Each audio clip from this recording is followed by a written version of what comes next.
Team captains, come gather your people, find your different color people, and rally them towards your command center.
All right, here we go. Go to your pod groups, crew. Make sure you have a coffee if you're eating a snack. And let's get started on our first activity. Into the pods. Wellness, we'd like to comfortable by the end. Social preservation will be in the cubicles in the back of the table. We've got freedom and business and reading centers. And then we've got our tech groups sending us over to your LSA or and then just super over there.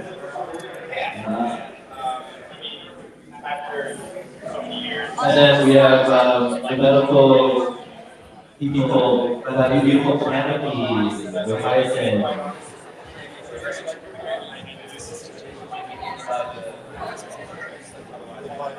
Quiet process. Social indicators, you're going to do it on in the quiet pause in the back. Hello. We're live. Relax. What up, tech group? Tech group gets the techiest tech. Yes, techie techs, yeah. Look at my bingo card. So who's on the other side here? Like a live stream on the internet? We're watching on YouTube. Yeah, it's on YouTube. Oh, okay. Hello, YouTubes. Yeah, I don't think anybody knows to watch yet, but it'll get us. The goal is to automate production of like shorts and stuff. So Nice. we're testing out Riverside. All right, first activity on your pods again is to draw, not write, draw what Healthspan and Already looks like. I want to hear more about that. Together, you guys are presenting to the big group. So I know this is a bit of an interesting entry and introduction to today. The formal introduction will happen in about 7 minutes, so let's try to giddy up and get some drawing on the ground, some collective work together, drawing one united photo or, again, visual of what Healthspan and longevity looks like. Any no words allowed or just pictures? I want to put a constraint and try just pictures. Just pictures, yeah. Just pictures. No words, just pictures. Pictures of Healthspan and longevity. What does it look like on paper? That's all fine. I'm pretty bad at going myself. Yeah. Should we like all go on the same side, or should we like draw it out in the middle and like have it all? I think we can combine it. Yeah. I think we have that here. Yeah. Okay. So. Yeah. Okay. Oh no, this is not working out. I like it.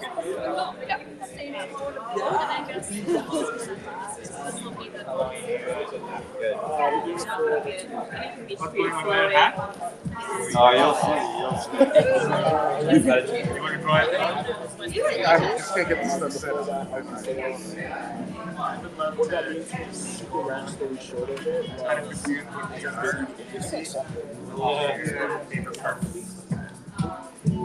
Healthspan, nutrition. I feel like I'm going to set my timer. We've got from here 5 minutes. We're leaking into our actual programming.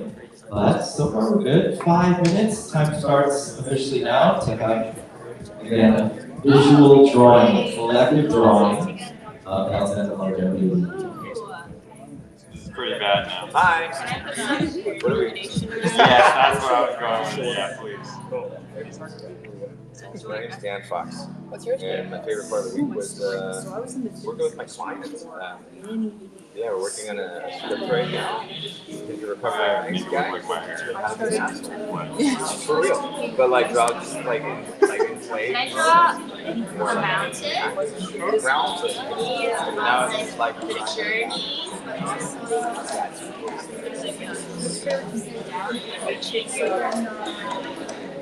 Yes. martial artist, farmer. I'll leave it up. With the river and stuff like that? Yeah. And then did it at school days? Oh wow, that's the worst man ever. I started with my sweet time. It was just like not drinking coffee.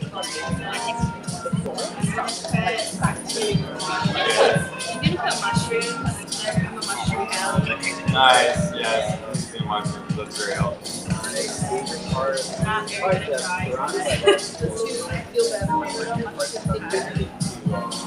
Oh, that's so bad. Online. Yeah.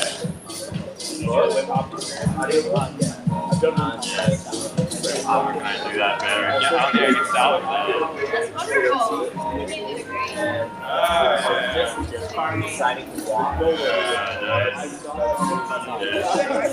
Do you mind if I like add more crazy? Here and really. Yeah. They're doing something. They're connecting. There's some synapses or something. Is this like a collective drawing or is it individual drawing? Yeah, some neurons. You're in neuroscience. Aren't we all? Aren't we? We are, yeah. Yeah, we're all in the prefrontal cortex. Yeah.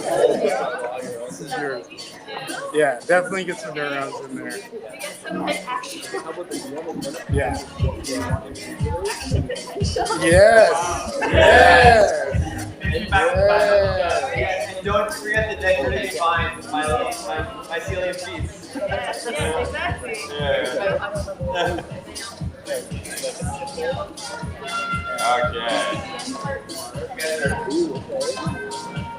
Okay. Yeah. Did you go for lunch? Oh, yes. There you go. So far, the tech Gotta have a little group bit. is crushing it with the most amount of pen to paper, marker to paper. I see some empty paper so far, a lot of deliberation. So very interesting to see how we're coming around to get something on the paper. It's very cool.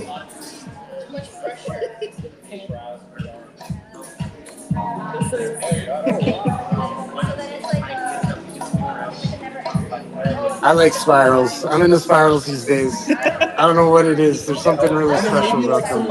Yes, the spiral. The spiral. Everything is a revolution Yeah. that comes back around, and then you improve a little bit each time. People still know how do you do chakras and stuff like that. Yes, the chakras. Yes. Oh yeah, get the chakras in there. Space between. You got a meditating person there already.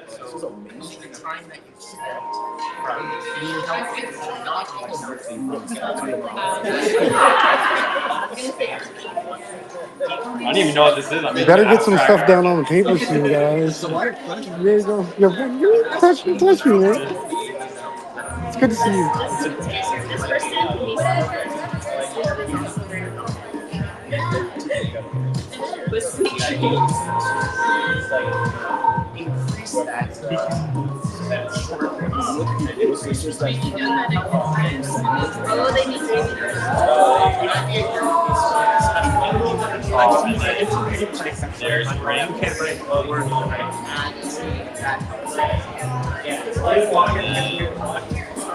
The guys.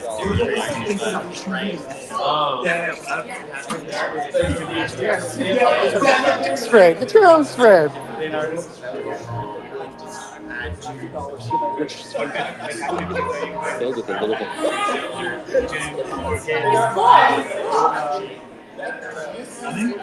Okay. It's like Julian has a very particular pace of running people.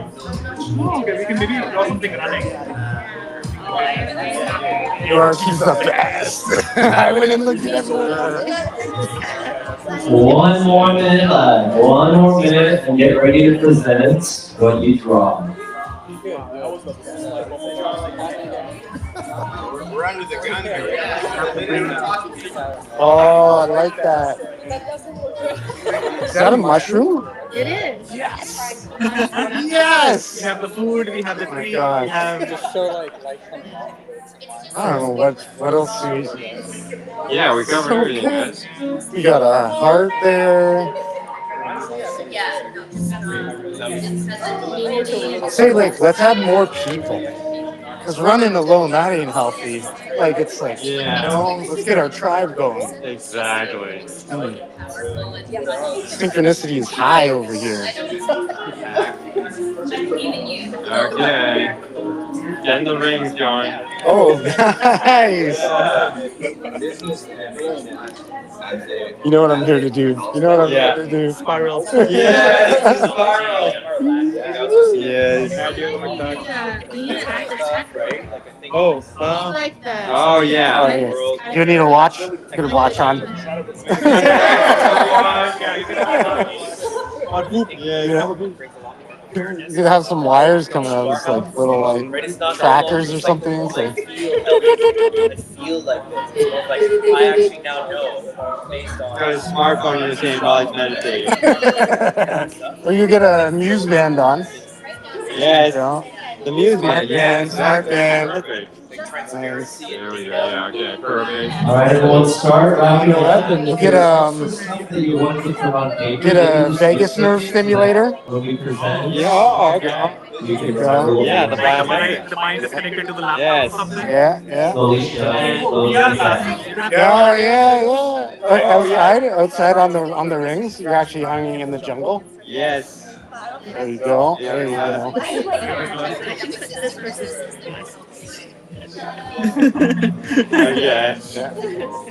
We are in the matrix now. Yeah, these guys can all be like connected. Okay,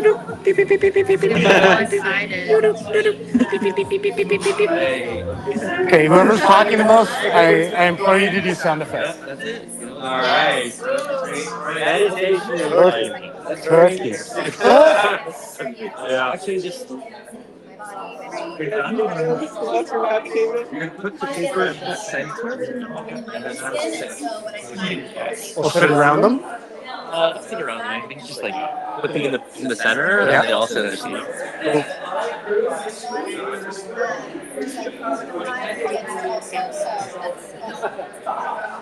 Right now I'm kind of navigating. I just got drunk so much this year.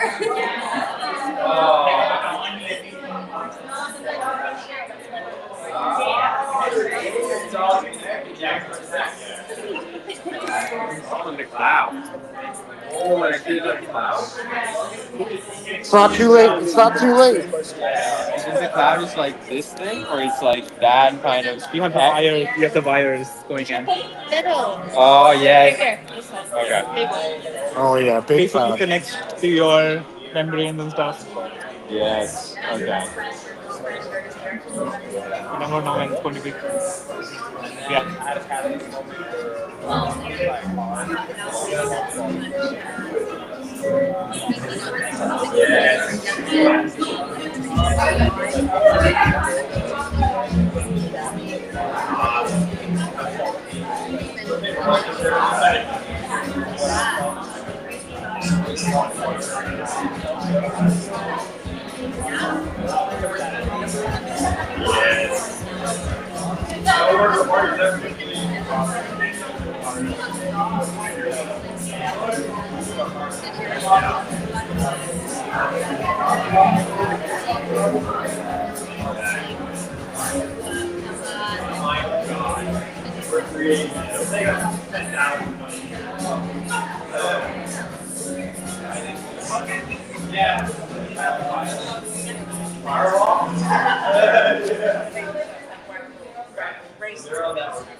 Just do it. All right, and then find your seats, everyone.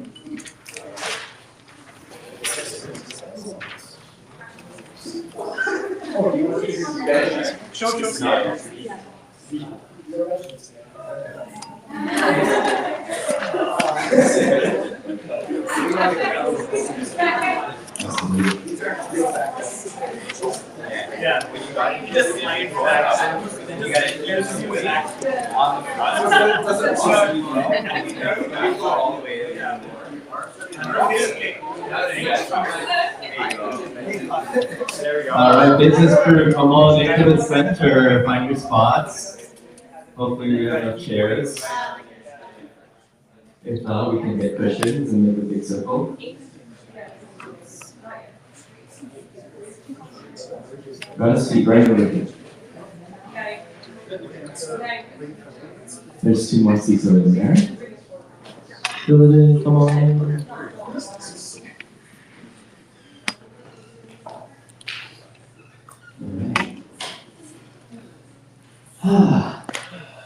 Made it, we're here. Wow, super amazing to see everyone here today. And just wanting to set the tone with some breathing. So with all that beautiful energy of collaboration, it's nice to come back to center, our own center as well, since we have to share that energy. So before we get going, let's close our eyes. And just taking slow breaths through the nose. Longer exhale through the mouth. Let's try it again, nice and slow through the nose. Longer exhale. Last one. Slow, deep, fill your lungs all the way to the base, sing super tall. Hold the breath. And sign it out. Welcome to Beacon Mastermind number 2. My name is Julian. I will be your gracious host, MC, and lead for our session today, which will go up to 4:30. What I want to share with us today is collective vitality. The gatherings as I've had this year, have showcased collective vitality, and it is a beacon in my mind to what gatherings, networking sessions can be more of. I have a lot to share in terms of the PowerPoint I have, so hopefully we can get something online. We'll do that. But I reached out to each of you, and you've been reached out because there's a light inside of you. There's a light, a brightness, aka a beacon. A beacon that shines, that I recognize and see. And I see that it is a beacon to the community and the people that you interact with. Whether you know it explicitly or feel it implicitly. It's important that we all understand that and that we're all here united because of the brightness and the work that we do and when we see things moving in terms of health, wellness, longevity. You are mission-driven human beings and you uphold the morale and purpose, and I feel the yearning for unity, hence why you showed up here today. You don't shy away from the chance to build a community, and you see camaraderie as opposed to competition. Competition is healthy, it's necessary. It drives me for sure. For those who don't know, I'm a crazy hardcore ultra marathoner, so definitely someone who loves the idea of competition. But it's not in competition with each other. You go long enough in a race where you realize, I'm not competing with the person next to me. I need that person to get through this epic mountain, through these 100 miles. I'm in competition with myself and also with the terrain, the environment, the surroundings that are constantly bombarding. And I think of the same thing here.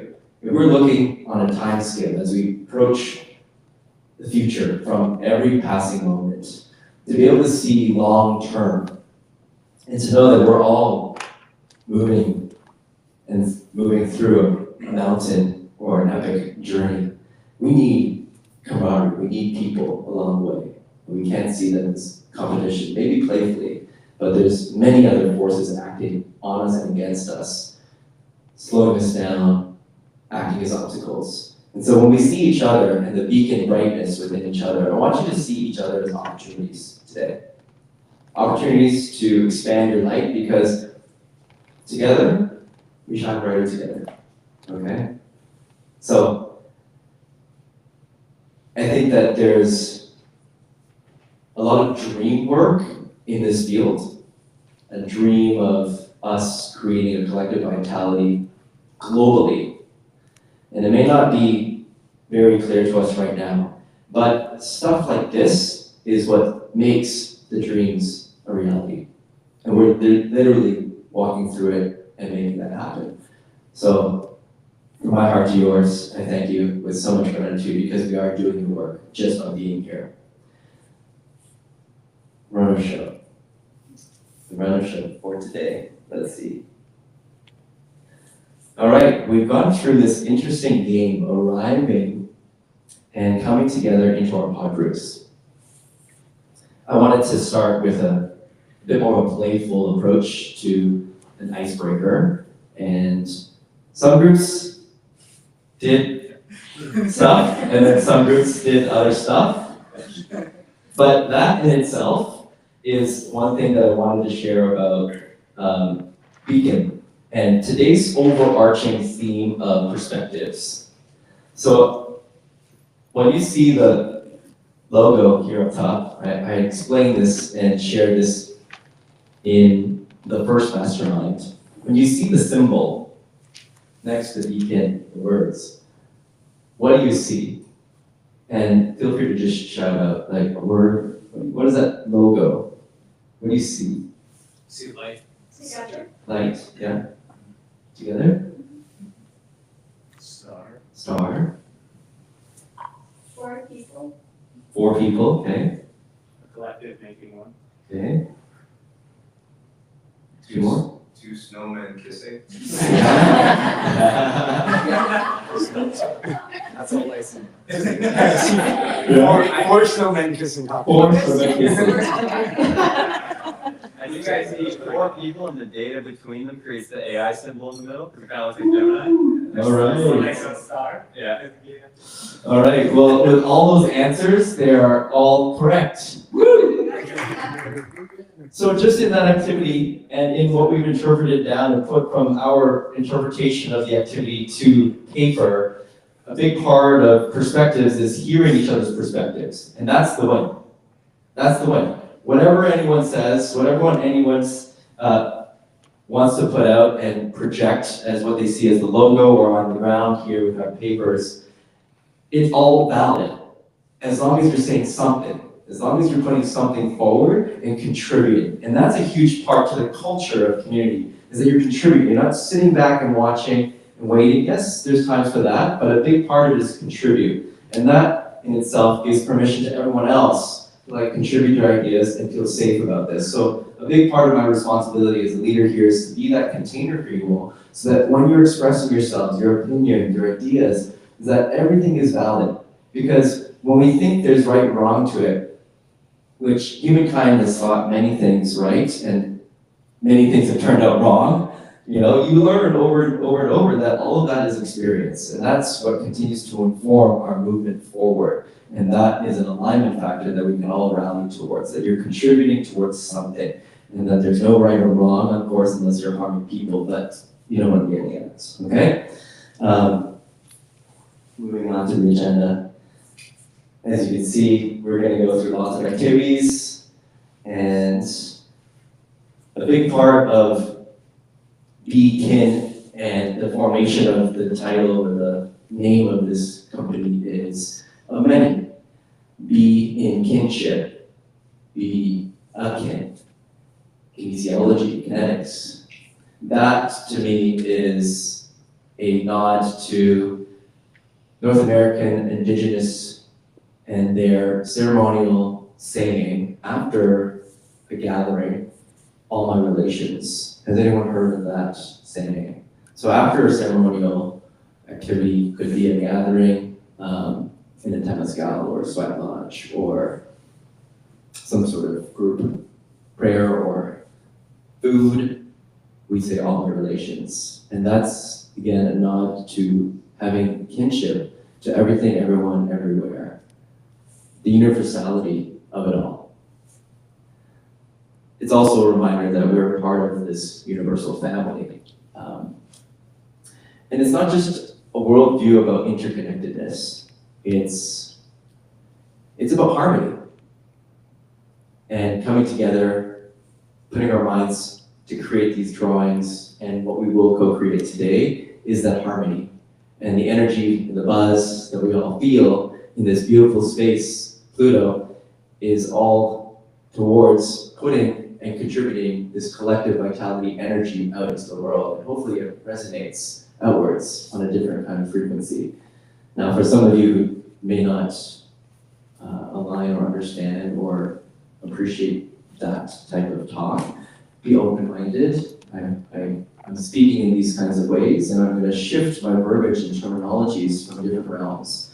Because I also realize and I see the holistic in all of us. Some of us have highly developed mental realms through science, through the West. Some of us very Eastern traditions and practice through that lens. Some of us engineering, nuts and bolts, need to know the how and why what we do. And some of us in the spiritual, emotional realms. So I'm going to do my best to make sure that we have verbiage and language that we can all kind of coalesce with and understand. And I want all of our holistic sides to come out, okay? So that's a bit of the culture as well of how we want to progress forward. Another deeper thing beyond proactive healthcare piece, which is what I'll get to later, is this saying of a brighter way forward. A brighter way forward, and speaking to the indigenous, is the work that we do isn't aimed at the right now. Yes, it is directly, but they believe seven generations. So what we do now will affect, and hopefully will affect, in a positive way, 7 generations from now. So of course, not our kids, our grandkids, great-grandkids, but so on and so forth. So the ripple effect of the work that we're doing now, as a context to the work that we're doing now, spans over time. And I think that if we can pace our way towards our actions today, that they will sink into the future. That's where I think that the work we need to do now is right way forward for generations to come. So if we can frame the work that we're doing and not be selfish within our lifetime, I think that we are all winners in our family and our lineage. That's what makes this much more impactful in my mind. Vision, vitality for all. So in our current generation, I'm hoping that we can create a collective approach to vitality for all. Increased healthspan is already happening. Our current beacon in this mission for longevity is clear, blue zones. Blue zones are a clear example of the fact that we're already on the path. So it's not something that's so far-fetched. Achieving healthspan, which is quality of years of your life, as opposed to lifespan, the number of years, the total number of life years, that's already happened. People are already doing the work. There is evidence that we can live better longer. The main thing that we're dealing with right now is the costs of modernity. The way that we choose to live our lives in these material worlds, in urban centers, is unfortunately causing mortality at a faster rate. It is declining our quality of health and life, and what Dr. Peter achieves as the four horsemen. So our top four, can we name what are our top four causes to a poor quality of life? Anyone? Here. Think heart disease. Yes, that's one. Did anyone do their homework and watch the video? So neurodegenerative disease, cancer, metabolic disease, diabetes, lifestyle diseases. Those are the top four. And that comes from, again, the result of modernity and our dependence on a lot of superficial things that we are over-consuming. So we have a clear problem. We have also clear solutions that are happening in real time. And so I don't see this as a huge problem if we were to really stretch it out. It's gonna happen. We're gonna achieve living better for longer within our lifetime. And we've already done it. We've already doubled our age in the last, let's say, 100 years, right? There's proof, it's gonna happen. So now it's a matter of being a bit more specific about it and course correcting, guiding collectively how we can move through that together. So I just want us to be able to better be equipped to handle the ups and downs, like, for example, the pandemic, right? And we built systems for that, because it's really shaken us, some for more and some for better. Championing. Beacon will do its part to provide health and longevity to the general public through its own programming, protocols, and services. But to me, the extra work is social impact. I believe we're brighter together, and that when we venture into a new challenge, the more clarity we will receive and we will achieve. Alignment is key, and it's clear to me that there are blind spots and dark corners that we must investigate. And part of that mission is for all of us to first come together and then shine that brightness that we all have into areas that we may not be seeing. So we'll be talking about those blind spots today.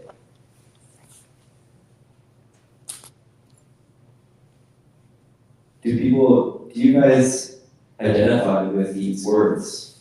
Balance, evolution, kinetic, integrity, and nurture. Because I for sure do. I mean, I put this together because I thought that people in this room somehow identify with it. Think in your mind which one you identify with the most. And save that for later. Because it's going to be on your bingo card. And see if you can match up with someone that has the same. All right. the economy is already in the trillions, accounting for about 6% of GDP. This is a US fact. Human performance or human augmentation is a niche that's expected to grow into the trillions 10 years from now. So these industry categories are no longer fad-driven or feel-good markets. They are cultural and economically transformative. So we're playing in fields and industries that are already being invested in monetarily, but also just overall energy, time, resource. So Beacon is where we play here, and I know that everyone else here plays that. This full spectrum approach bridges training and treatment, individuals to groups, creating to consuming. The goal is to interconnect, and we're here to create an integrated model, not just methods, siloed and fragmented. We want to bring together some really brilliant ideas and make it as effective and efficient as possible in its dissemination through these industries. Let's give you guys a bit of time to absorb this slide. The point of sharing this right now is the Peter Tia video. I mean, he is our lead in terms of global longevity research. And he talks about medicine 2.0 to 3.0. From treatment to preventative to what I believe will be predictive. What are predictive technologies? From generic 2.0 to personalized right now to anticipatory. From siloed to integrated to now tech optimized, AI informed. Ecosystems, which is one way that I also describe Beacon. Our step-by-step approach right now is to unite us leaders in these fields, which is why I divided us up into these pod groups. The next is to create a community, which hasn't really been formal right now, but it's going to come. And finally, a big part of it is to develop an open source platform so that as we adventure through the race of life, the ultra-marathon race of life, we are no longer competing with each other, but we realize that the journey itself is so heavy-duty, so strong that we need to share resources. In a long distance race, about 80 miles in, if I see someone on the side walking, and I know that they are cramping up, I'm going to salt hill for them, because I want them to come along with me. Because I know that I'm going to need them in the future as well. So sharing resources is really, really important. And I think that when we adventure so fast and far into this world, we're going to need help along the way. So I want all of us to see each other as allies, as comrades on this journey. Again, not competitors. And be open with what you create and share. I think gone will be the days of gatekeeping. That's just a mindset that's going to take us into a world that we kind of see as darker, as not taking us to a brighter place. So with gatekeeping and exclusivity in mind, I think there's some importance to it, but I think overall, sooner than later, we're going to have to let go of that system, that mindset.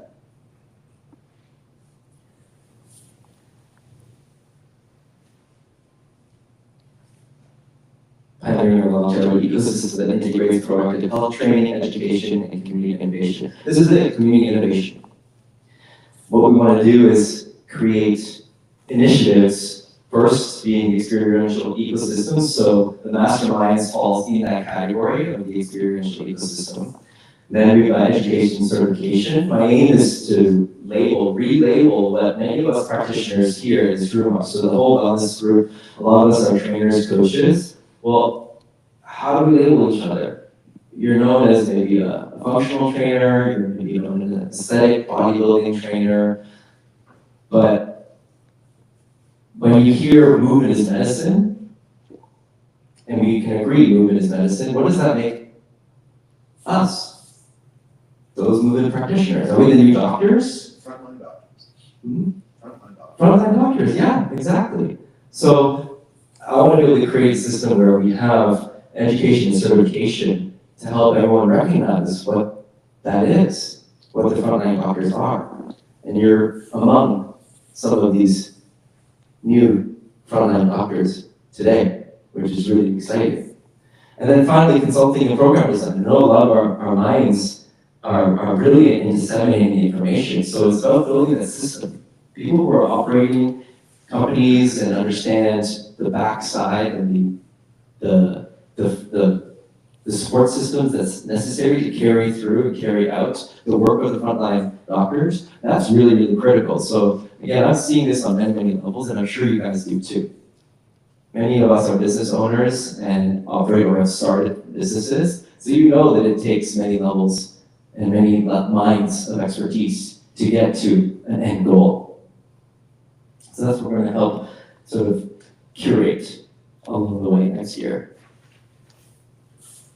Thank you for listening and also joining the WhatsApp group. We're going to use that as our hub, our comms hub, so we can continue to connect away from IRL, and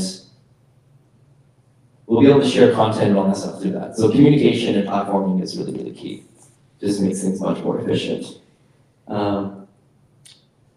Hashtags, Vitality for All, Lifelong Performance Proactive Healthcare, and contributing ideas, referrals, and research is what we're looking for. All right.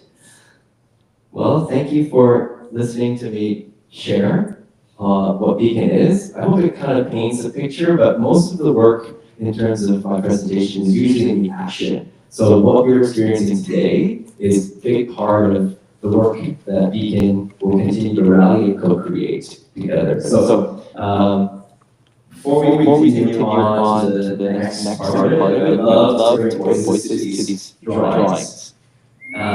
So what I'm going to do is pass the mic to a lead, maybe a captain or whoever wants to represent their team. Maybe you can pass the mic. And we're going to take just a minute to share what you draw to the group. Okay? So yeah, we are from the tech side. So we created a bunch of stuff from the skies. Oh. So yeah, we made a bunch of stuff through tech, through cloud, through membranes, through smiley faces, and we have a lot of stuff where I think it makes it feel that okay, this is what longevity means to us. Basically combining the tech side and the humor side, and also the spirals made by Tyler. And yeah, for that also I want to let the members also speak, like what they see when they do it. So, you want to? Yeah. I'm Zach. So this is a guy meditating, and that's the energy that's being generated and kind of like symbolized. I don't think that we would necessarily look it up. And then you got some AR glasses. He's got his cell phone that's just connecting with data, so it's logging the meditation probably. And then yeah, this is a guy hanging off rings. That's a really cheap way to get good exercise in nature. That's the sunlight, gets you nature exposure. And we got AI Cloud here, so it's got the AI brain crunching the stuff, and yeah, that's me. Sure, Chrissy here. This was a collective brain dump, but I think we are all aligned on how we're feeling. So it was a kind of a collection of nutrition, our mental state, and mental health, community-based, as well as the outdoors. So for what I also contributed here is I feel there's a physiology and physical side, but there's also the mental side. So we have our neural networks and neurons here connecting all of our feelings, which are extremely important, and the future. So we have, looking into the future, our dreams of interconnectivity across all of these fields. And we also hit in, for me, what's very important was the concept of the mountains and also physical mountains. So being outdoors, challenging yourself and being your next step, but it being a journey across different points, not just one endpoint. Nice. And then just to finish it off here, Christina, and I just added some food because I think nutrition is really important. I think whatever you put into your body, it energizes you, but also I think contributes to a healthy lifestyle. And I also added a whole bunch of physical activities, fun, running. I also added some tennis and some skiing and biking. So yeah. Wonderful. Thank you. Pass it off to the next group. How's it going, everybody? I'm super excited to be here just to be around people. Okay, so we're like a health group, and I was thinking of the theme is kind of like peace, love, and harmony, and the love is obviously the center, which drives a lot of what we do, heart-centered when we're in right alignment with self and others. And then the peace side is the circle with the two lines down at the bottom and the one coming up. And then I'm going to pass it along to my new friend here to explain more. It's very exciting. Yeah, I'll just preface with, we started off with like a cool brainstorming session where we were like, how do we do this? And then just named out words. And then from words, we had a draft. And then from the draft, we just put everything on paper. So I think that was really cool how the collective built this. And then to add on, so the peace sign creates the segment, but then that segment actually creates three things: the mind, the body, and the soul. So that is a way of creating peace to bring heart-centeredness to the world. And then once you have that sense of alignment, you can see these little pulses of energy that radiate to bring harmony and cohesion to everything. And then the heartbeats, so it all connects into, we're all trying to create unity so we can create love for everyone, so we can create that all throughout.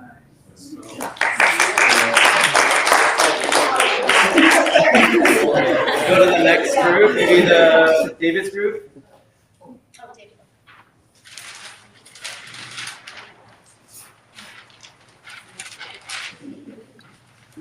Hi everyone, we're the business group. So we had a couple of concepts here. The first one was just about winning the geriatric Olympics. So being able to really be fit, be active, be winning, and have a lot of mobility and exercise, and clearly not seeing any boundary around age. And I'll let David explain the other two. So then we talked about collaboration, connectivity, in business. So we talked about connectivity through AI, through various tools, and then just enabling each other to use tech devices in our connectivity, right? So Oura Rings, apps, and all the other new tech that's out there to help us understand where our health is at the time. And then connecting all those together and finding a way to get all that information to people. And then also we talked about, COVID separating everyone and really creating that social interaction. So that's where the business comes into play. And, just for example, we're all sitting in a small business right now. So without the leaders that would have Adam here sitting here, we wouldn't be sitting in this room. So having that connectivity and bringing people together on a social aspect is really important. That's sort of where we got more words than pictures, but we've had that information. All right. Emily's group, social innovation. Hi everyone, my name is Emmeline. We are the social innovation group.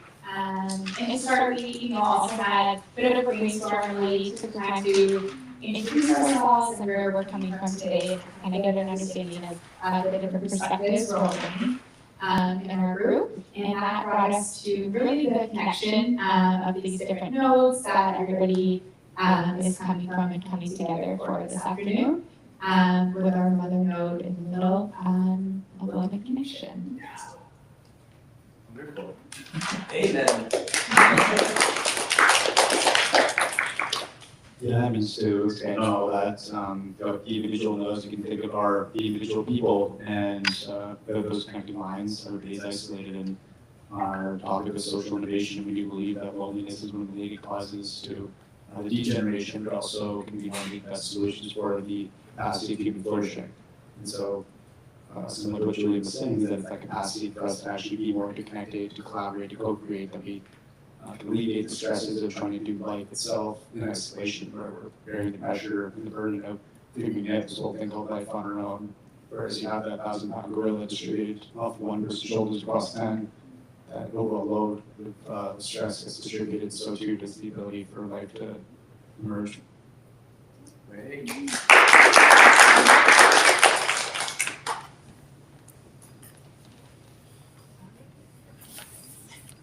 Hi everyone, I'm Healthspan, and we talked about exercise and going to the doctor. That's important. Brendan, do you want to talk a bit more about this side of the page? Sure. So I'll just put 4 elements: sun, moon, water, fire. Very crucial. Julian mentioned the zones. These are all integral globally. So I would recognize that language. And then it's just the infinity sun. Wherever someone is, there's always room for the next evolution. So it doesn't matter where you are, just keep on evolving and more so into infinity.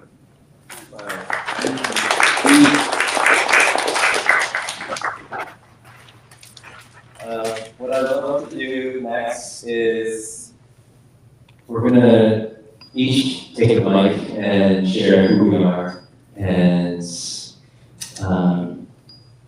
maybe your title, so that we can approach and talk and get a small little clue or a bingo card or who we might need to meet to check all the boxes on that.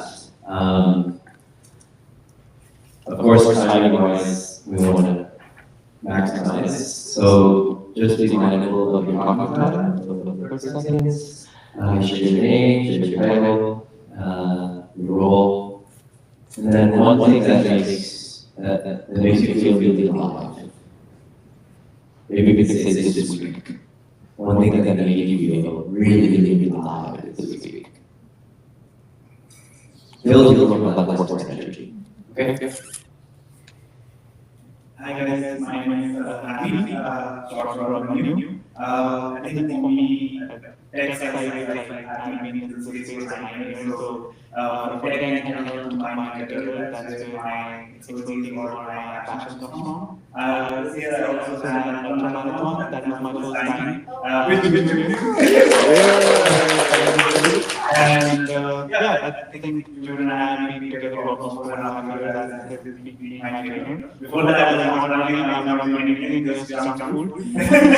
So this has been a good change for me, and what makes me alive is, I think this week was when my 2 big dogs actually jumped on me in the morning when I was about to wake up, and I also recently got a cat. So I'm a big animal person as well, so yeah, maybe the future of ours, so you never know. But yeah, I think the thing that brought me here today was meeting people, like-minded people who are in the same space as me. And yeah, I'm getting to learn more from you guys, but if anybody wants to talk about tech, 24/7, I'm here.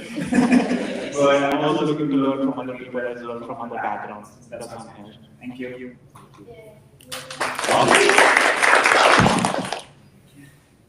My name is Zach, so I'm an app developer. I'm trying to found my own organization. I'm working on a health app that helps with chronic illness. So it's helping people who discover solutions for natural lifestyle benefits that help with their chronic illness to be recommended to other people with the same issues. So that's what I'm working on. And I'm also into AI, so I'm going to be teaching some AI stuff here eventually, hopefully. And I want to collaborate with people. I really love the open source thing. I think that everything needs to open up, and we need to collaborate, and we need to see each other as collaborators. We're all working on the same big problems, so we want to see what are you focusing on. I'm looking over here. Let's see how that bridges, right?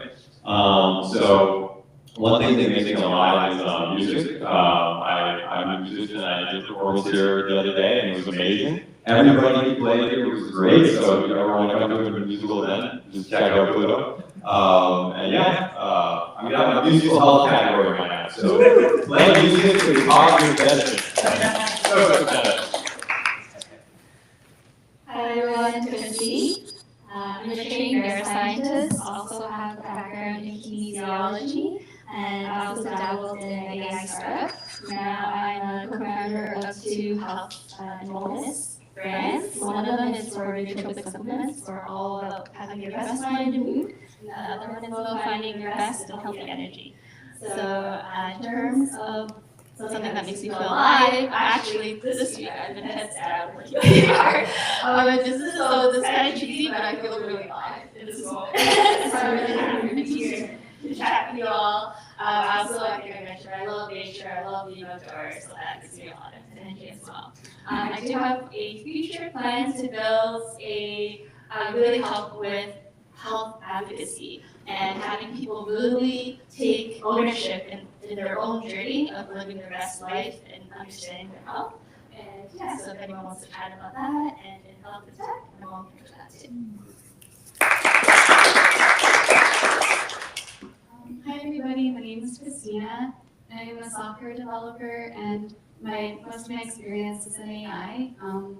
I previously, when I did my master's, it was in computer vision, but right now at work I'm doing mostly natural language processing. And yeah, what makes me feel really alive this week, I did some karaoke last night, and that was really fun because that was like a whole bunch of like togetherness, and I felt like I could be silly, and it was like nobody was judging, and I'm a really bad singer. So yeah. What would you sing? I'm singing Riptide.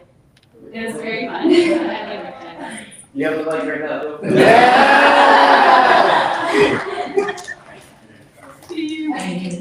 Okay. Hey everyone, my name is Marie Bodine. I'm a human performance coach. If you have a brain in your head, I can help you make it work better. And I do that through positive intelligence coaching. I'm a Wim Hof Method Advanced instructor, and my most alive moment was facilitating a 10-round breath class here this past Wednesday with a custom playlist, and I get obsessed with playlists. So if you want a playlist for anything, I will probably want to make it for you.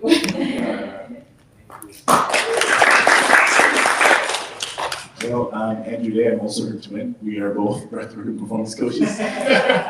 But yeah, for me, I got into the space for two reasons. I use breathwork to improve people's psychology and physiology because I was hampered in both. Growing up, I had really bad asthma, never run longer than 2 kilometers. So using breathwork for about a year, went from not running 2 kilometers to running my first half marathon and then more. All these runners. I think it's a byproduct of being and then secondarily, I used to also help train my own mind. I grew up in a very low-income, poverty-stricken household, and I always felt like I was a smart person, but there was a lot of like mental lactate in my mind that prevented me from using the power in my mind. So then breathwork, meditations, visualizations allowed me to clear out that lactate, if you may, to then help improve my mind, help myself think. So I just took all those insights, backed it also with some cool neuroscience practices, performance psychology, and then I teach this to other people. And a fun thing that brought me alive, I'll choose something non-work related. On Friday, yesterday, a couple of friends came in from Miami and I brought them to one of my favorite restaurants called Muay Thai Bar in Toronto. It is insanity. Have the grilled beef on rice with an onsen egg. It is, oh my God. That brought me too much Muay Thai tea. Yeah, it's put that in the group. Like all foodies, there's a lot of foodies here. Yes, please go. You will not regret it. Hello, my name is Ola, without H. I'm a personal trainer and a strength coach. The two things that made me feel alive this week both have to do with strength training.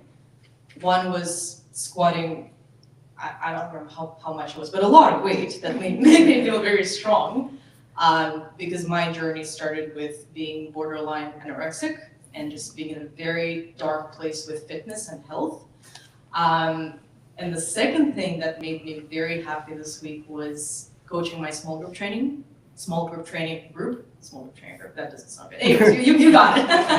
English is not Englishing, but just being able to share my knowledge with other people, help them get stronger, and help them start from a better place than I did was very, very nice. Hello, my name is Tristan. I'm also a personal trainer, fitness coach, primarily working at a mental health clinic where I specialize in helping my clients get back to activity, whether that is from some sort of surgery, some sort of accident, or some sort of metabolic dysfunction, whatever it may be, just trying to help them get back to quality of life, what that means. So very movement focused. I would say what helps me feel alive, what makes me feel really alive is definitely community. Julian, this past summer, invited me to his run club, and I naturally dislike running. So, but I really love being around people, and professionally in the last 4 years, I feel like I definitely isolated myself, not intentionally, but I bought a condo in that time, and I kind of got trapped in the just work, and not connecting with people. And this year has been really important for me to reconnect and to be a part of the community. So Julian has been a major part of that for me, and honestly, Run Club every Monday is part of where I feel most alive right now. So this weekend,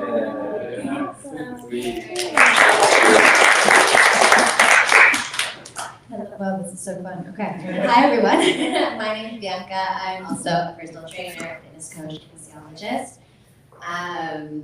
What made me feel most alive this week was dancing. I'm a dancer as well, so I love to be in a dance class. That's where I can just, both fitness and dance are the two places that I really feel that I can just like let myself be really present to the moment, and that's definitely where I feel most alive. Yeah, what else am I supposed to answer? That's it. Yeah, that's me.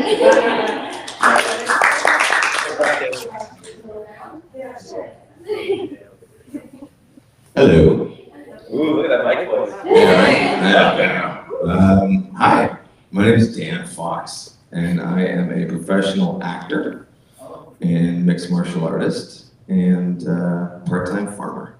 It's a pretty eclectic, diverse skill set.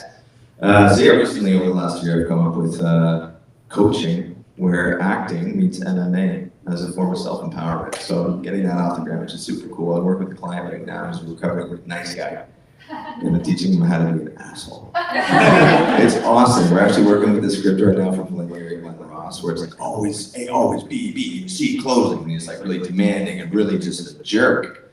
And I love it. And he's going there and he's like, dude, this acting stuff, I'm like drawing better boundaries in my life. I'm standing up for myself now. I'm like, bro, it's like so beautiful to see. And I teach a fight class on Friday nights. That's just health and wellness. So I was punching people in the face last night, which is like super healthy. No, it is for sure. I think we all have like DNA. We wouldn't be here if our ancestors didn't win battles. So I think if we do that in a healthy way, build each other up as iron sharpens iron. I mean, that's what I stand for. That's what I'm about. And it makes me alive other than coffee, I think, is probably, visualizing the offering that I'm coming up with in a couple weeks here, Sacred Theater. So it's a 3-hour deep dive into emotional exploration, scene work, intention setting, power, purpose. Every time I think about it, I think of the curriculum, I just get so excited. So I can't wait to share that.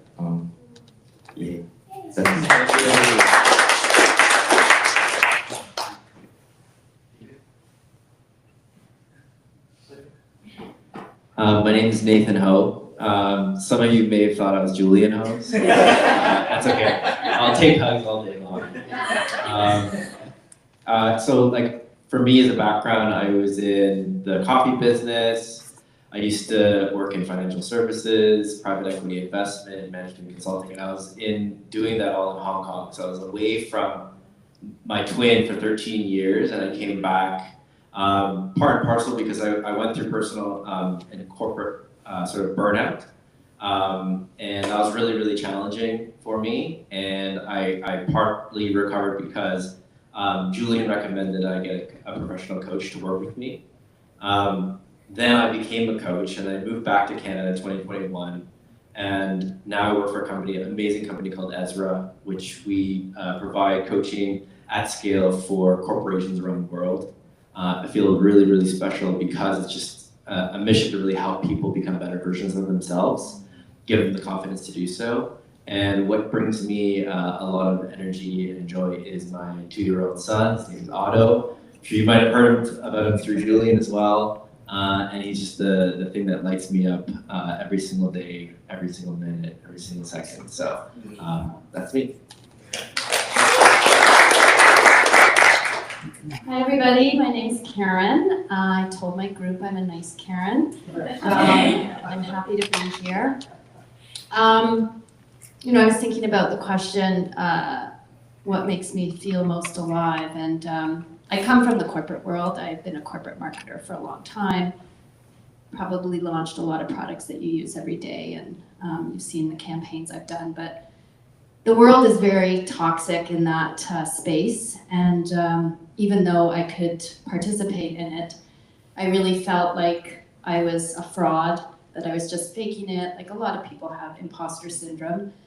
So if you had met me about a year ago, I would have shown up as a Karen 1.0, not so much in the Peter Attia world, but just in terms of my own development, feeling good about myself. And I guess what makes me feel most alive now is that I feel like I can present myself as Karen 3.0. And I just learned through my own development, working with Julian, working with a lot of different professionals like yourselves, that I've just become like Teflon. And what I love about that is that I can still be kind, I can still be good, I can still work with a ton of bullies and in a toxic culture, but shine and not take it on and make me feel small. So I'm excited that I'm Karen 3.0, and thank you for having me today. We're excited for that too. Hi everyone, my name is Adnan. I go by Addy for short. I'm a personal trainer, strength coach as well. I've been in the industry now for, it's going to be 11 years coming into February. Yes. My background wasn't always in health fitness. I started in biology and pharmacology, and I thought I was going to go into research, thought I was going to go into the pharmaceutical side of things, but kind of like what this entire mastermind group is about, I think I sort of just came to an understanding pretty early on, or this observation of a pattern that this way of health doesn't really make sense, that people accept as fate as they get older and move past their sort of university times. And I myself had a background where I wasn't really an athlete, I wasn't really active and healthy early on, and so I tried to use my background to teach myself how to improve that. And then as a result, that got me into the health and fitness space, and I've been fortunate to meet some interesting people along the way, been my mentors who I get to work alongside with at a small facility in Mississauga. And most of what I do is one-to-one private. Like I like to try to educate people on trying to understand like, hey, your health can be something that's more in your control. It's not a fate that you have to outsource just to the current systems that say they treat health. And so in that kind of, in line with that, I'd say something that made me feel alive. It's mostly related to my work, as I spend a lot of time at work. But every time a client describes a personal win for themselves, you know, because sometimes you could be beating the horse for like years and years with a client and nothing changes, they don't really take that on, and then finally they come at you and they say, hey, like, this was a big win for me. And I'd say those moments, whether it's the way they exercise and they move, whether it's something on their nutrition, something on their mental health side, if they can bring that to me, I feel like my purpose has more meaning to it. So, yeah. Hello. Hey everyone, I'm San. So happy to see everyone here. My background has been in primarily in startups, so AI, crypto. I still work in tech. I think it's one of the best ways to scale your impact through code. I also use all my knowledge to help small businesses and really early stage companies now. In terms of what made me feel alive this week is this event. I've been working behind the scenes with Juliet, planning a lot of it, and seeing everyone come in on this rainy Saturday. It's been incredibly special, so thank you all, and yeah, thanks for coming.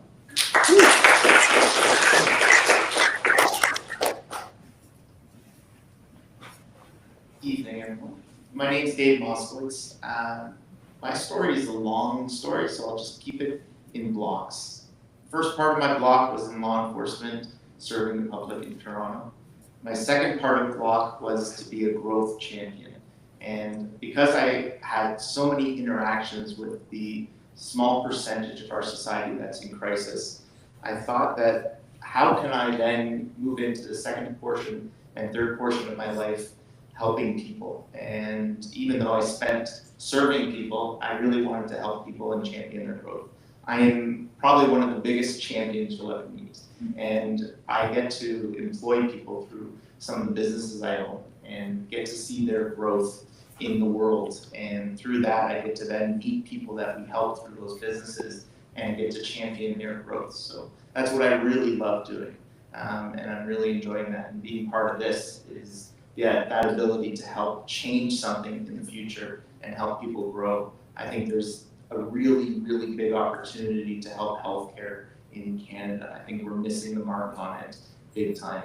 It's degraded over the times that I've been alive, and I'm in my late 40s, so I've seen it go downhill from there. So I think there's a big portion that we can really implement and change in people's lives. What's made me excited about is I recently moved out to Stony Creek, so I love waterfalls and taking my dogs on hikes. So that brings me a lot. I live in Stony Creek, so. You got a neighbor here. Amazing.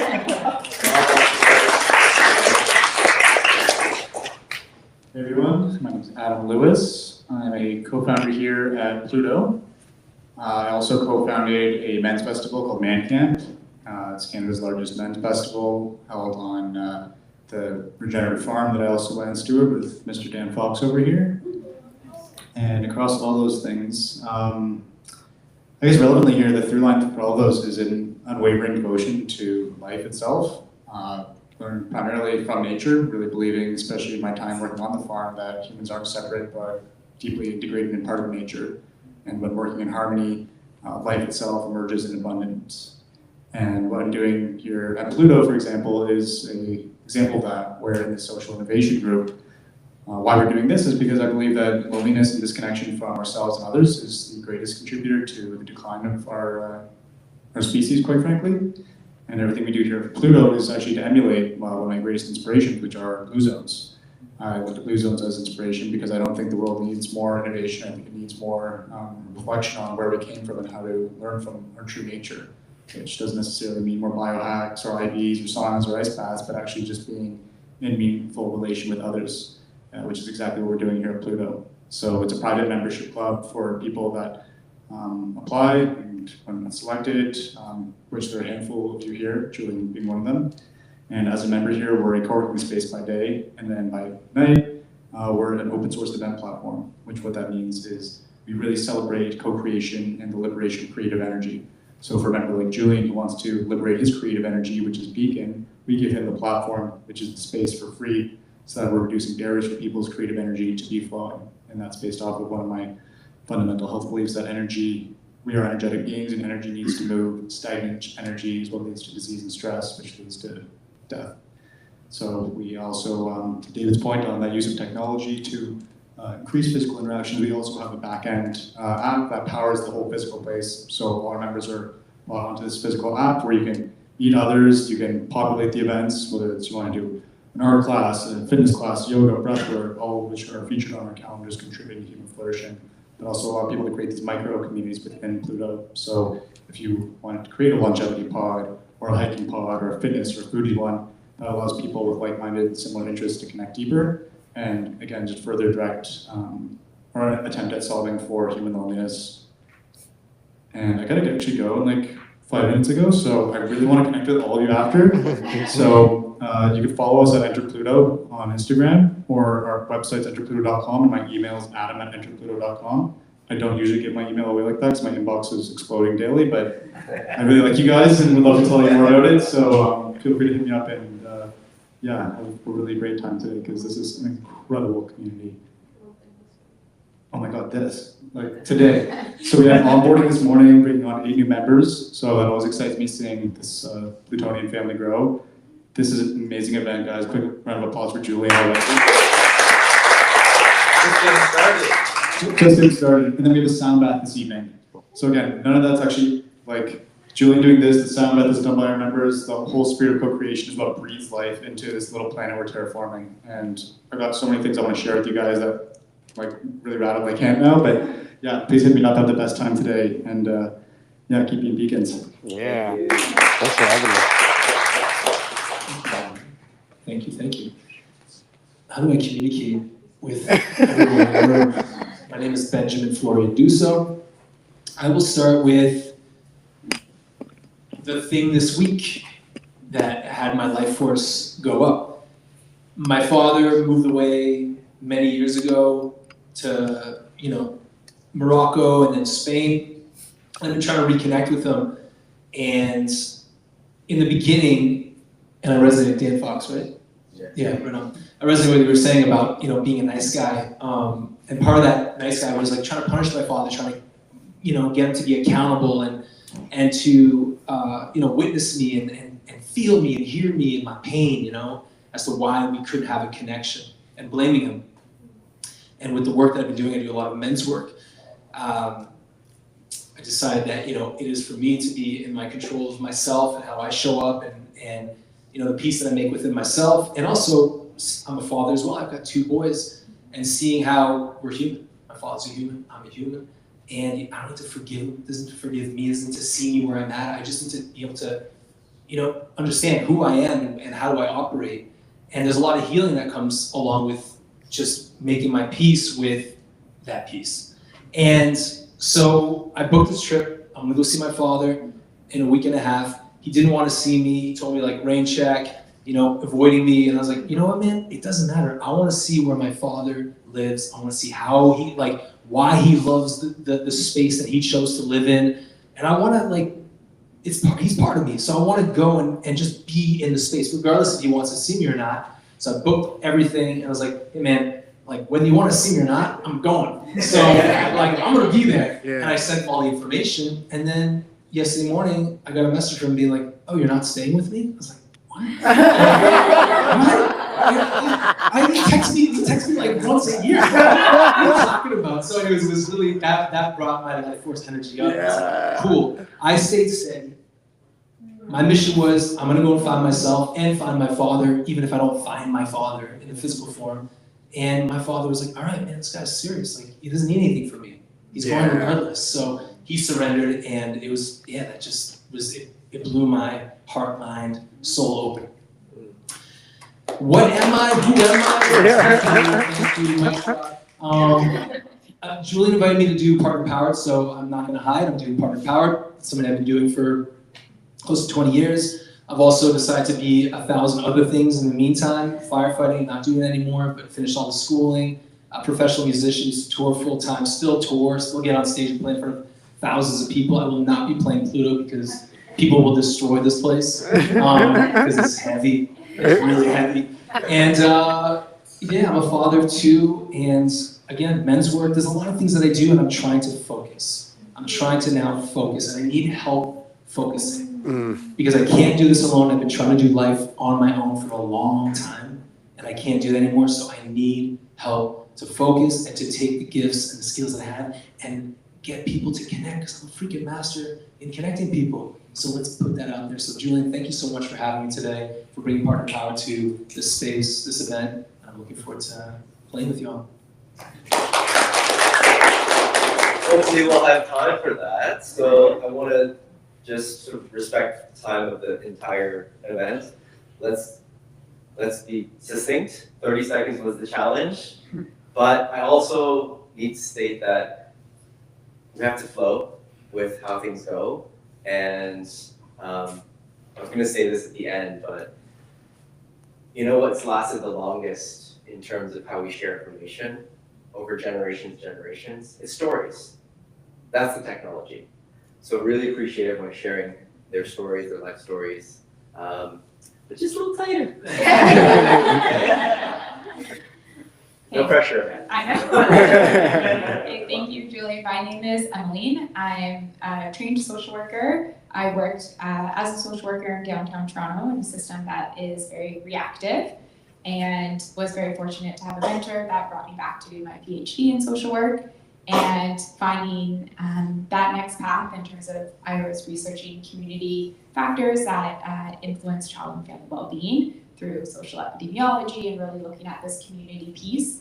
And now I'm very fortunate to work at a nonprofit where we work in community and we work in partnership, and we really prioritize the time to build partnership, and the research and the evaluation comes naturally as a result of building that, spending that time in partnership and in community.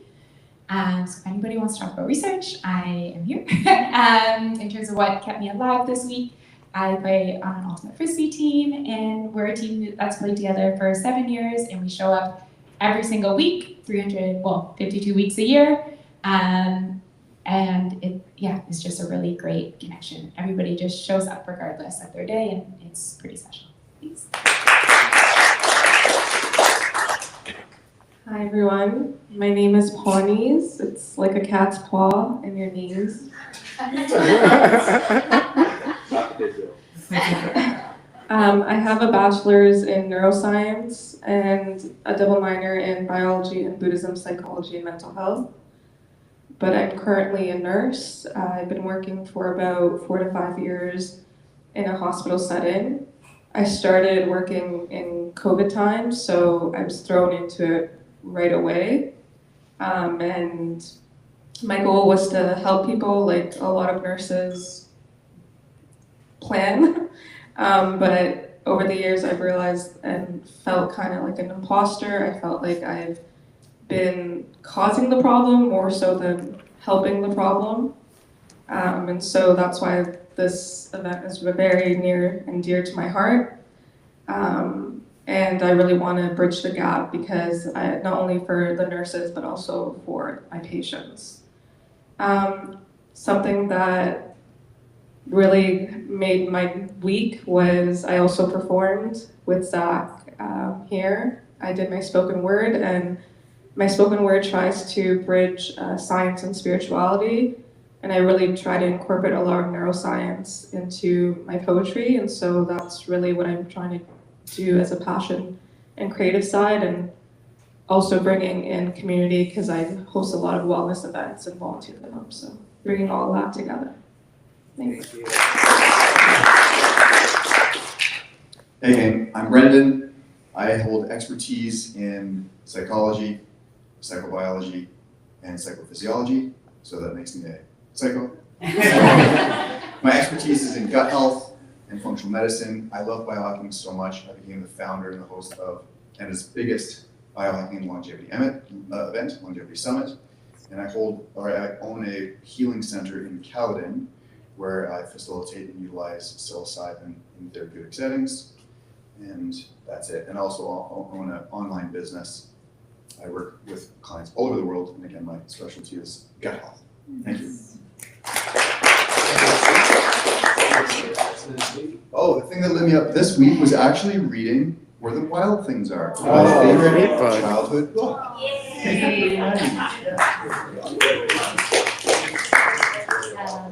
Hi everyone, my name is Celine. I am a plastic, reconstructive, and aesthetic surgeon. I practice at North York. Part of it is the aesthetic piece where you're trying to improve somebody's overall appearance and help them age gracefully. But the other side is, and the often side that people don't really realize, is we also help reconstruct as well. So my subspecialty is in hand, wrist, and peripheral nerve. So I operate on a lot of patients who've had hand fractures, tendon injuries, peripheral nerve injuries through trauma. So on top of that, we also do like breast cancer and help patients reconstruct their breasts after mastectomy or breast cancer. That actually is what led me up this week because one of the patients' flap wasn't working, and then we were like trying, and then all of a sudden it started working. We were like fist bumping in the OR to fix them. And then the other piece that lit me up was, my colleague and I are trying to find a clinical space to open outside of the hospital setting and in the Midtown area, and we've been trying for like almost a year, and we finally I'm going to look at a space tomorrow that we're like very excited about. Hi everyone, my name is Claire. I have a background in sustainability, so I've always had this very deep care for people and planet and like the longevity of both as part of my work. I moved into Canada to help an engineering company be more sustainable, and I realized that my strength was not going to be in the science, but it was going to be in helping people to connect with each other and find their inner wisdom to bring better designs forward. So my current role is as a workshop designer and facilitator for a big corporate company, but I have a super fun job of getting to help people think outside the box and bring them into a safe space to do that. Something that brought me joy this week, I've been working on a documentary film project that I'm trying to get off the ground, and so many people have connected me with contacts of theirs, so I got to speak with some incredible filmmakers that really inspired me to hopefully bring my own project to life. So yeah, that's me. Hi everyone, I'm Tyler. I grew up playing all the things, all the sports and the instruments and whatever else I could, I don't know, whatever, my siblings.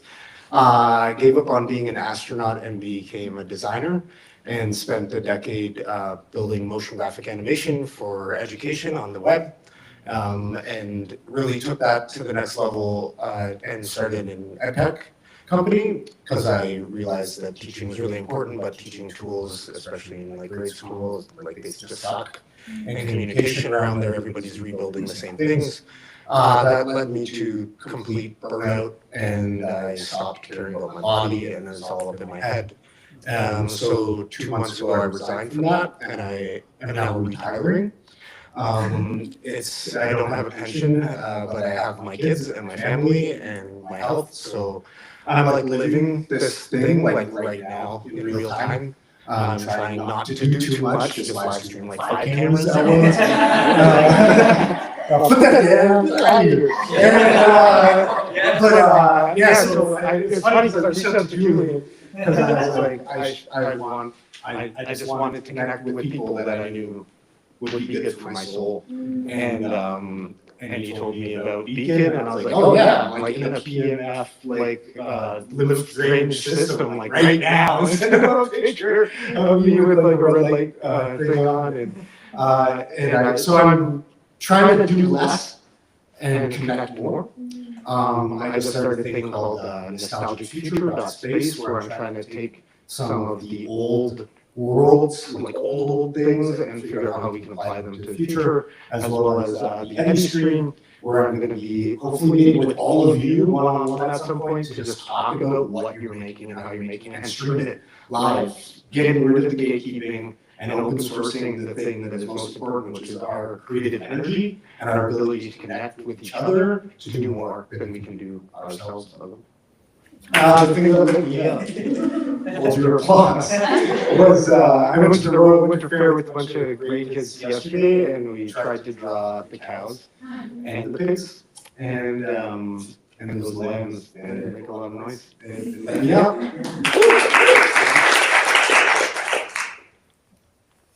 Hi everyone, I'm Healthspan. I went to school for neuroscience. Before that, well, not before school, but I've been working in research for a while. I did a lot of public health research. I did some oncology research as a kid, and now I work as a computational lead at King's College London, where we look at protein kinase signaling in dendritic spines that we've treated with different things in just to figure out how diseases, how Alzheimer's and Parkinson's progress.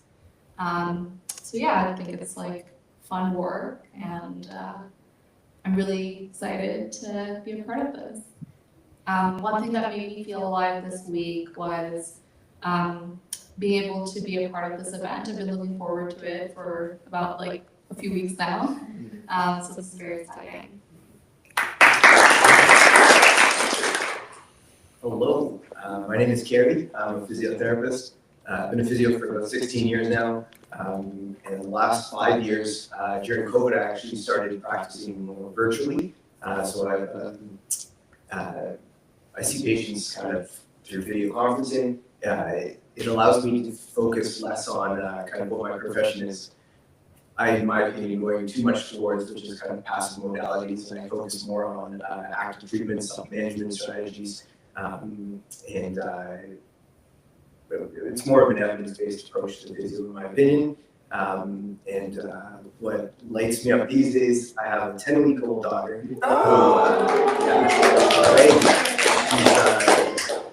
She teaches me that time is just a construct and bodily fluids come out everywhere.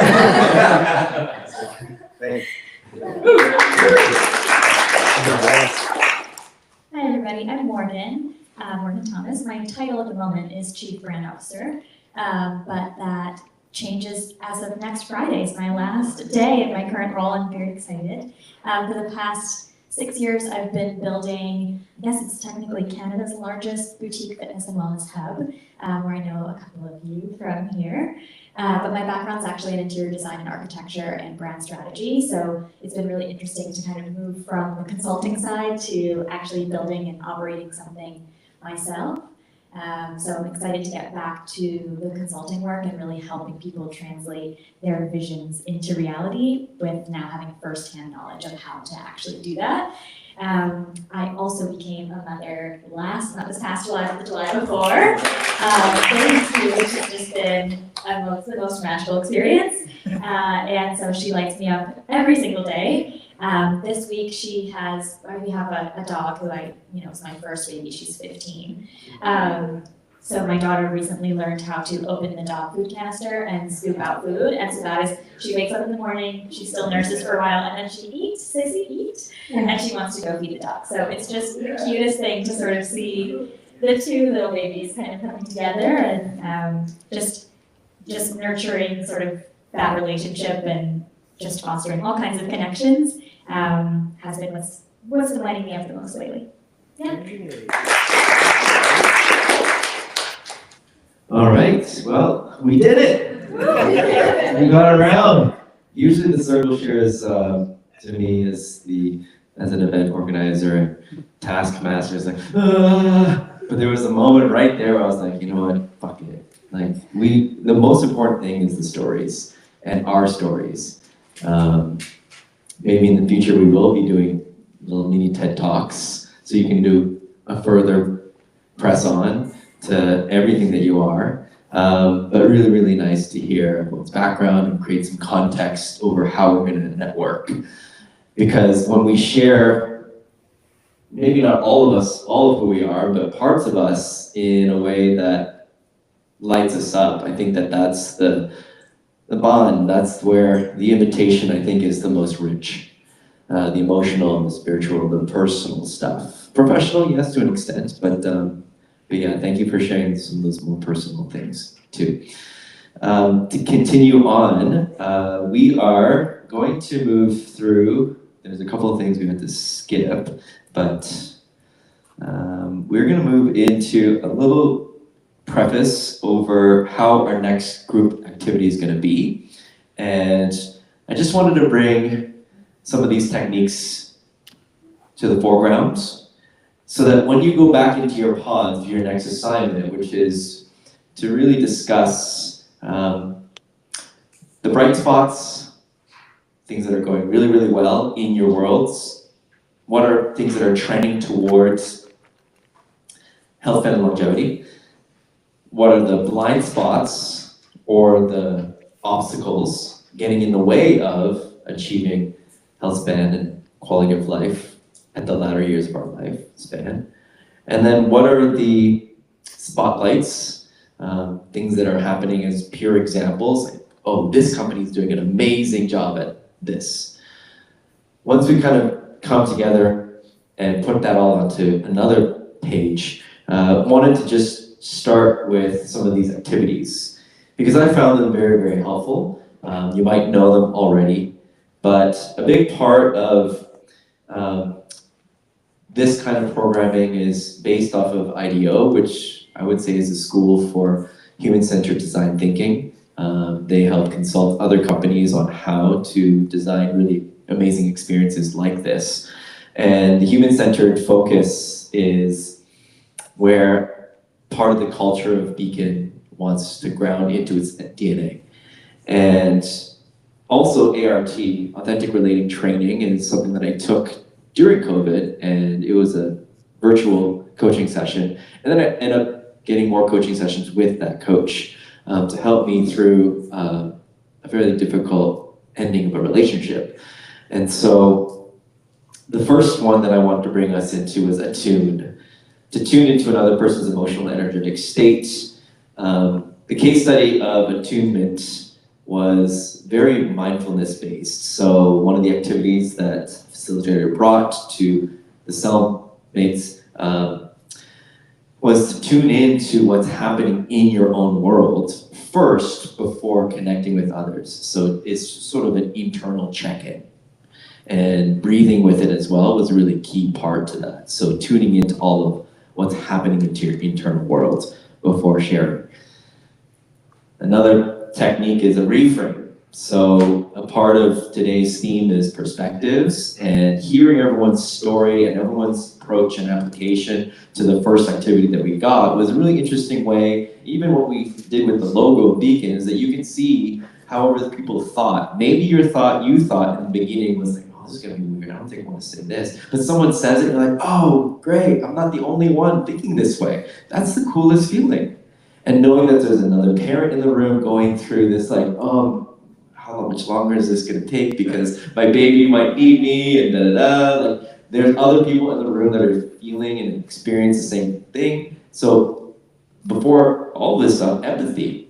Empathy is one of those superpowers of human beings to be able to use as a way to build a strong rapport and connection. So reframe in this sense is another perspective.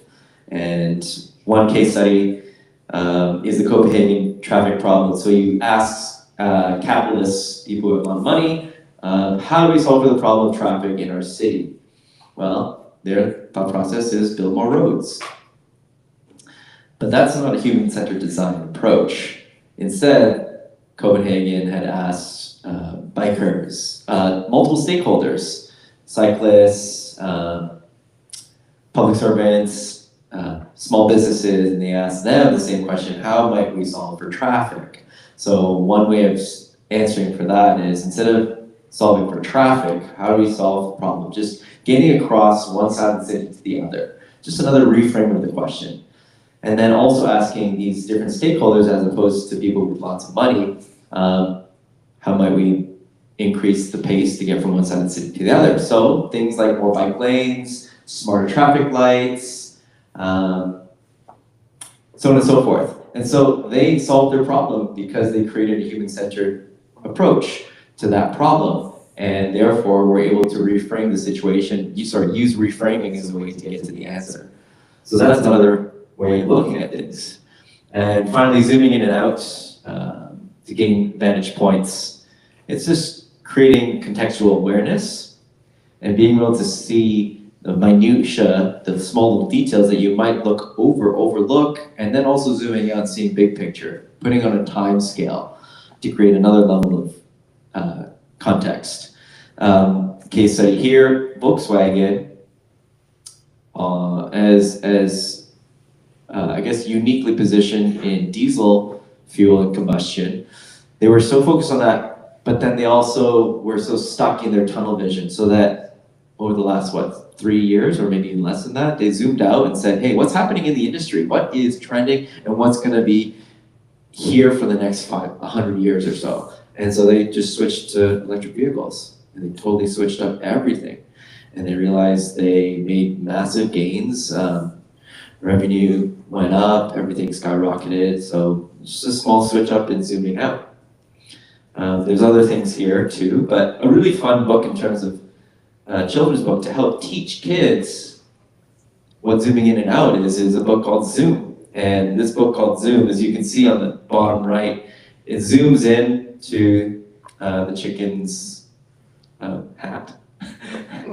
And chicken, yeah, and then it slowly zoomed away and away and away. So it's another really amazing technology in terms of storytelling, drawing, which is why I included that as an activity to teach children how to zoom in and out. So things like this are the things that I want to spotlight. And this is in terms of social innovation. So let's try to use these 3 techniques as we enter the next activity. But before our next activity, bingo. So what I want to do is, time-wise, it's going to be tight. Let's get a group photo first. Then from there, we're going to play 10 minutes of bingo, and then I want to get us to do our last big bang activity, which is to come up with solutions, okay? So it can also just be a bathroom break. It can also be a refill of coffee. All right, so could I get James to help guide us on the photo? Where would we be best suited to take a photo? If you want to do a big. We've got a big space, so yes.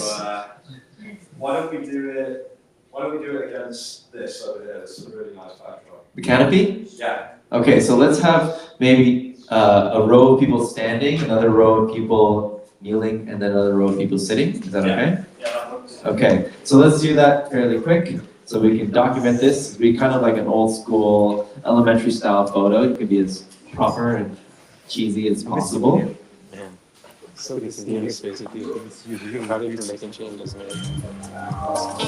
Proud of you for finding your dad.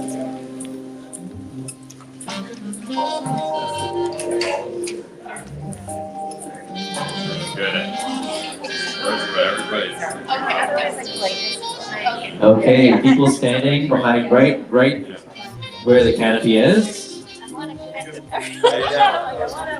Like this way? Oh, inside it too? Okay, go inside the canopy. Sitting down.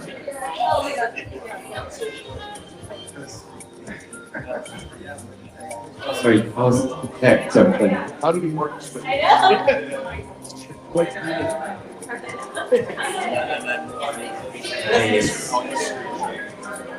Good ass, you're good. Don't put out, not through it.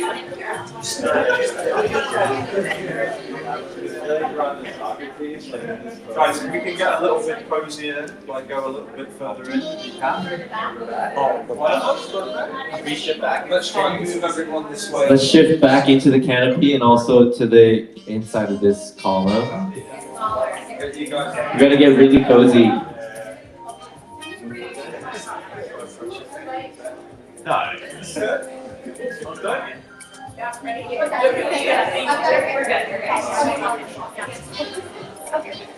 Okay, we're going to take 2 shots, guys, alright? Okay, everyone looking? Yeah? Okay, 3, 2, 1, big smiles. Awesome.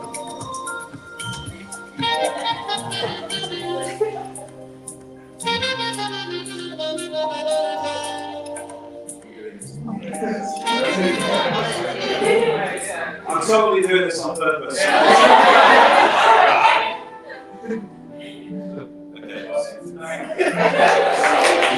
Thank you. All right, grab your bingo cards. And we're going to get ourselves a chance to, I'm going to time it. So we're going to have a little bit of time right now just to get started on the bingo cards. So this is going to be a quick flash 5 minutes of meeting people. And just, your mission is to fill as many boxes as you can by finding people who match the statements in your bingo card.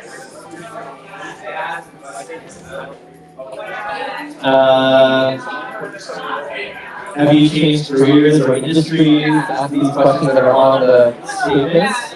Alright, so let's begin our bingo card exploration. You have 5 minutes for this first part to get as many signatures as you can. Let's go.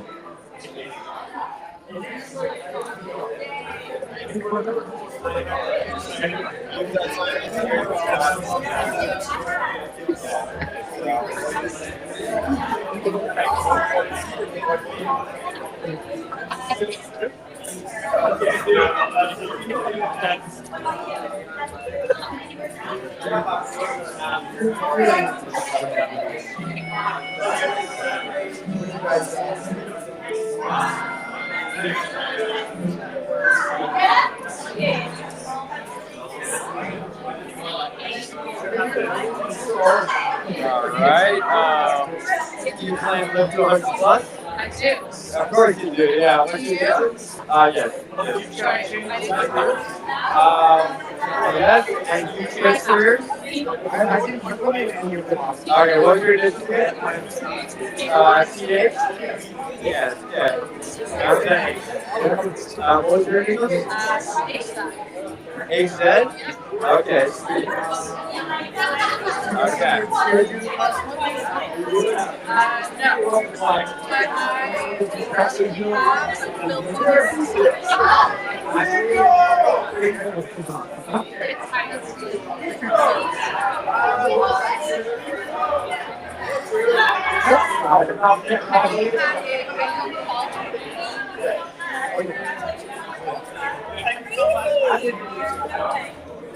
If you get your card filled, you gotta scream, Beacon!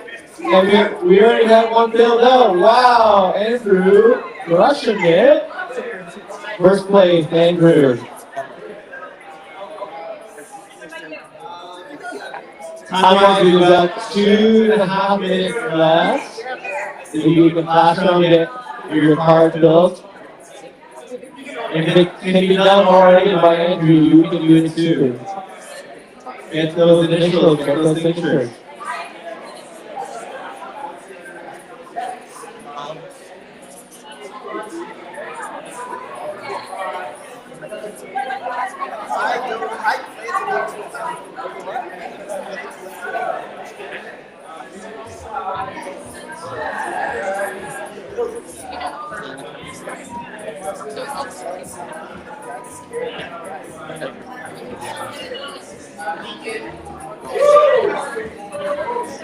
Tristan, second place. Keep your vegan cards, your bingo cards, so that you can further connect after the event.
Last minute to get your signatures.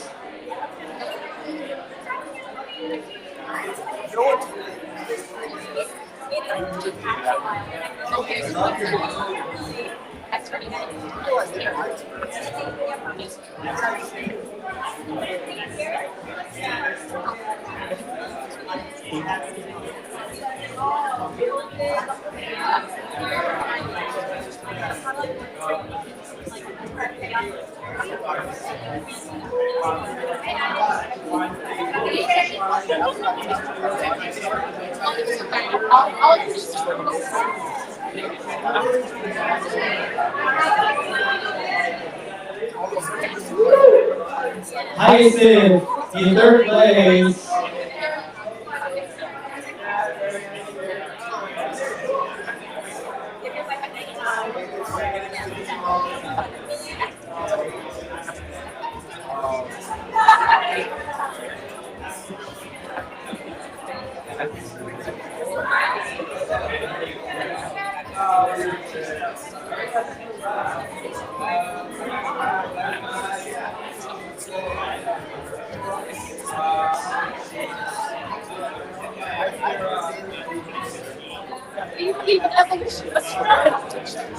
I think integrity actually. All right, everyone. You have time maybe later near the end of the event to complete, but for now, we're going to round it up and find yourselves standing in the circle.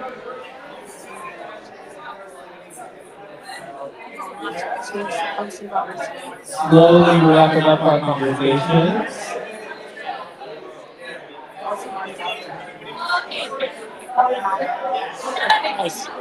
Damn it! All right, come on back to the circle, crew. Come on back to the circle. Time is up. Woo! Nathan got it. Come on back, come on back.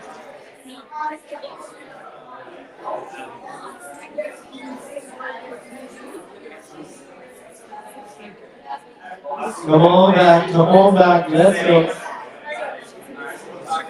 We gotta make sure we have time for main activity, but we want to get our bodies moving. All right, we got another beacon in. Woo!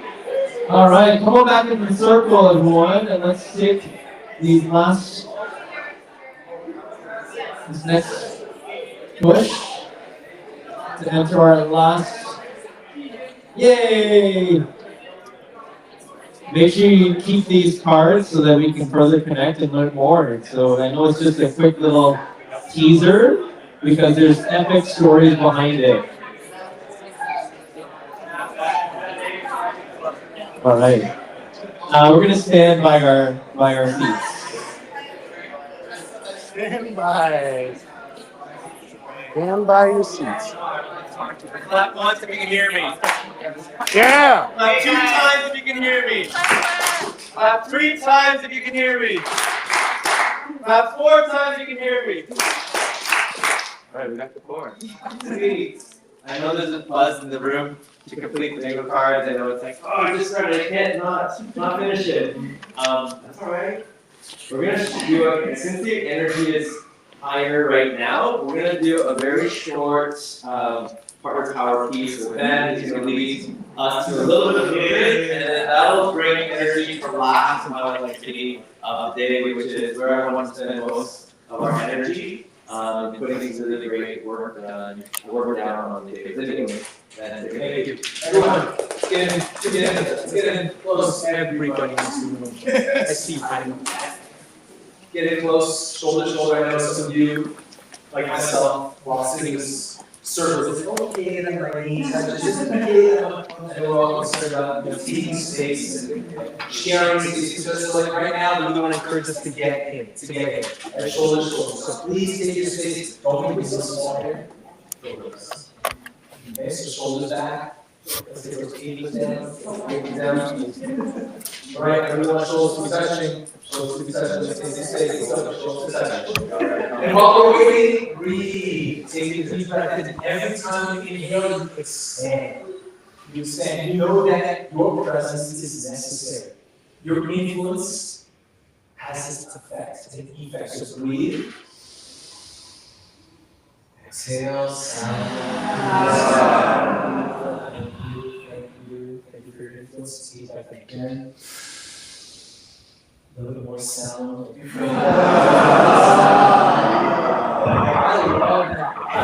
One more, because that is inspiring us to change our state. Deep breath in. Change the state. Take a risk. Let's go. Now we shake ourselves up a little bit. And while you shake, you are also bumping into each other. If you want an angle, you can grab it. This is the first thing we're going to do. Good. Now from here, I feel like we already built some intimacy, so we can break the ice and stuff and best. Shake it up, shake it up. So from here, while still balancing the floor, I want us to go around the circle and just high five each other, shake hands, create a bit of a mash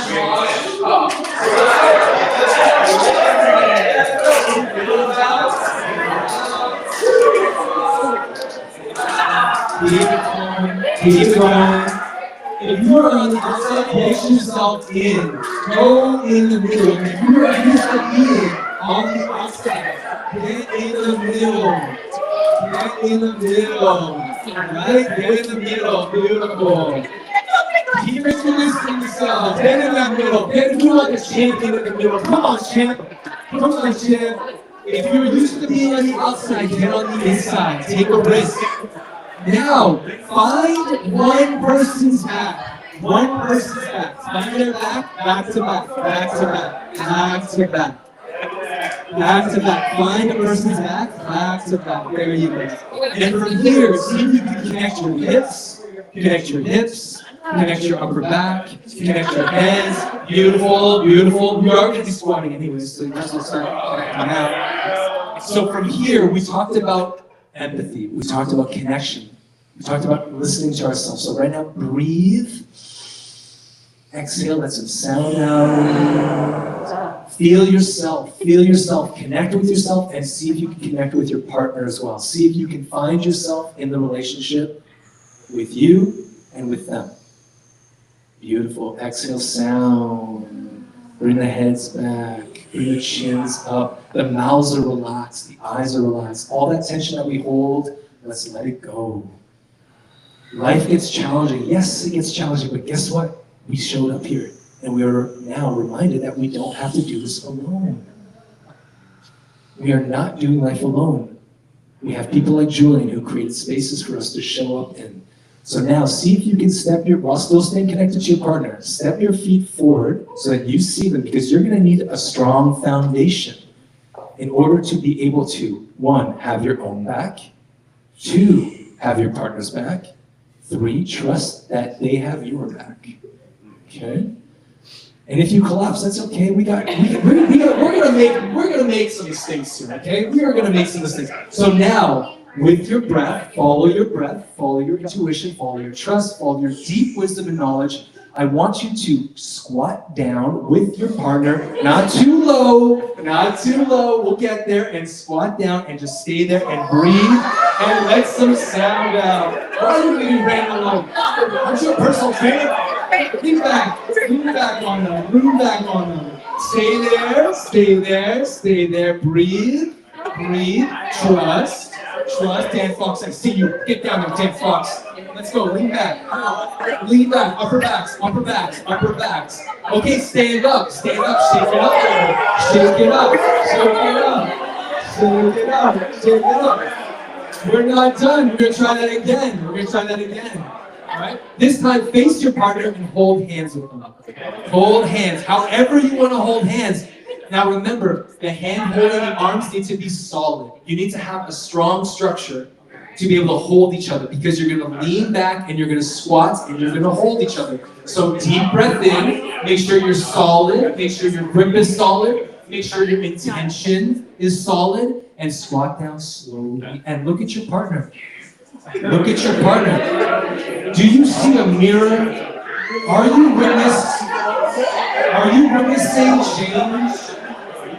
Are you witnessing an opportunity for something to shift?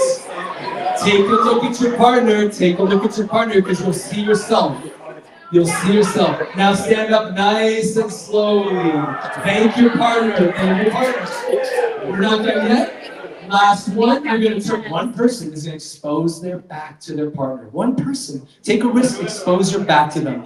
The other, Brandon, may I? You are going to wake them up. You're going to wake up, because they obviously came here today to get woken up. We're here to wake each other up and to wake up. So now, wake them up and bless them up with your gifts. The gifts that you have, that you brought today, and don't be nice about it. All right? Because they need you to wake them up. So wake them up, tap them. I like it, don't be nice. We're not here to be nice, we're here to be powerful. We're here to be influenced.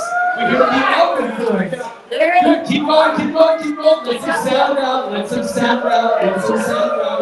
And now turn around, the other person goes. And don't be shy, let sound escape your body. Let change escape your body. That sounds very nice. Let's go, wake this place up. Good. Excellent. Now, let's circle back up.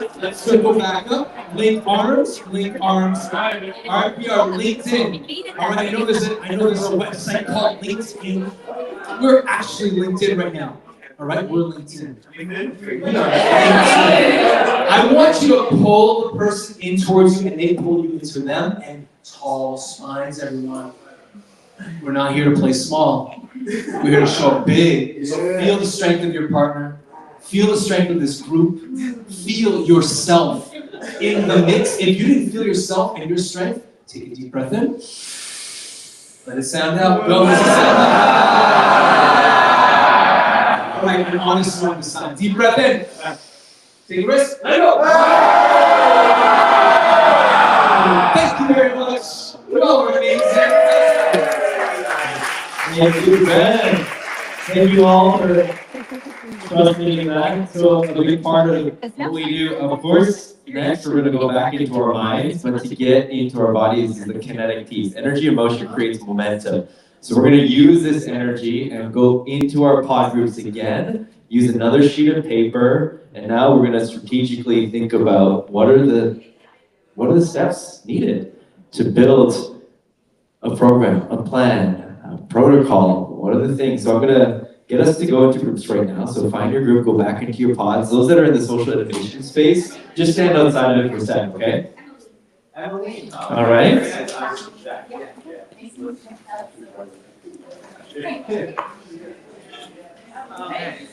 This is the open source playbook piece. All right.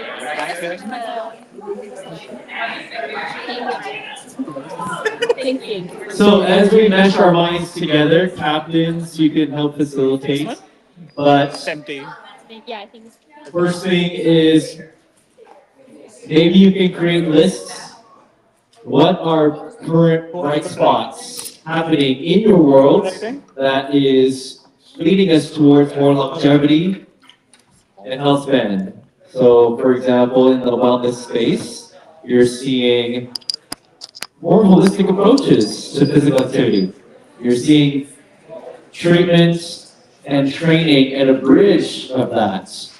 You see clinicians not just passively massage and help fine-tune physical states, but then they're making their way to the training floor. So that's a bright spot in terms of physical. Businesses are opening, small businesses like David's, Mobility House, and Stretch Labs.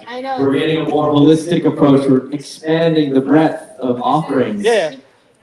In technology, we're seeing open source. A lot of people are sharing technologies to help us share online, digital spaces. So what are bright spots in medicine and research? What's going to help pave the way to not just theories, but also applications, implementations of research towards improved health span and longevity. So that's one category. What are the bright spots in your field? And start brain jamming on that, okay? So why don't we spend, and you know what, I'll share with everything. The next thing, what are the obstacles? What are things getting in our way? What are the things that are preventing us, slowing us down from getting to a place of longevity, okay? And then what are some really amazing examples of companies, services that you're either creating or that you've experienced firsthand that we might want to network with or bring into our network. Okay, so bright spots, obstacles, maybe blind spots, social innovators, blind spots that we might not be considering. And then finally, what are examples, real-time examples? Okay, so let's get going. And I'm going to get us to push for 20, I'll say 15, 10 minutes. 10 minutes, 10 minutes. Sure, right, we can go for Brian first. So we can go one by one and we can just draw it down, or do you guys just want to jump in? Yeah, we can do one by one with the Brian. Sure. Oh, so you want to just go for Oh yeah, let's do it. Yeah, let's Side rip, so right side of longevity. I think living longer. Yeah. There's a lot of trends too, like care. Yeah. People care about their brains, care about like what the Yeah. And there's more facility too, like there's more and more like health places. Like there's a new spot called Blanca just opened in Yorkville, and they are trying to do this stuff. I don't know what they got, but they're trying. Yeah. It's a good sign. What about tech side? What are the bright sides in the tech side or music side? Advanced AI, we're looking for the singularity. So much untapped intelligence in a bottle that we can leverage. And it's currently majority owned by a sociopath, so we got willingness to down, but like there's willingness to share, especially if you're after the pandemic, like kids will be sharing cross-culturally. What about you? I think I'm really thinking more specific stuff, like like the Garmin, like the weight scale, you stand on it, and then they'll tell you the percentage of the muscle in your body and stuff like that. Or ability of biometrics. Is that one company? I forget what they do. There's There's like a couple different scales. Give it up. Are we going down? That's good. Yeah, biometrics is good. Yeah, it's good. Yeah. What else? When you said willingness to share, like, is it like open source stuff that we talked about, or? That and like mostly accessibility is big, but just like biometrics, like you can go on like YouTube and learn so much. You can go on Reddit or share or community events. Knowledge share and stuff like that. Yeah. And I wanted to say community, like even though it may more isolated in some ways, for the people who want to leverage it, there's so many events, there's so much community coming together like this. So community connection, that's the bright spot right now for me. Just join Bruno. Oh yeah. Sure. Yeah. Sure. So do you? Is this all the points, or do we want to add more? Right side. It's data analysis. That's kind of like I think it's also about awareness that people are getting more aware about stuff as well. Yeah. Before that, people were not aware. So I think awareness is also one thing that people are getting more into. Exactly. Because before the people were just like, oh, I don't know this, I don't know that. Yeah. So I think it's more about awareness as well. And that's what I put. I feel like it's for everything. There's a brain and there's ideas in it. It's ideas. The beliefs people have about what's possible, what works. People do what you know and what you know. It's like, it just solves itself. So my dad has diabetes, but he was able to not have diabetes by changing his health, change the way he eats. That's exactly what my app would focus on. That would be track, and then as soon as you improve it, my app would know this diet helps for people with this symptom. It's interesting because all of the places we went to, we tell them, well, you have to go on a self-denial.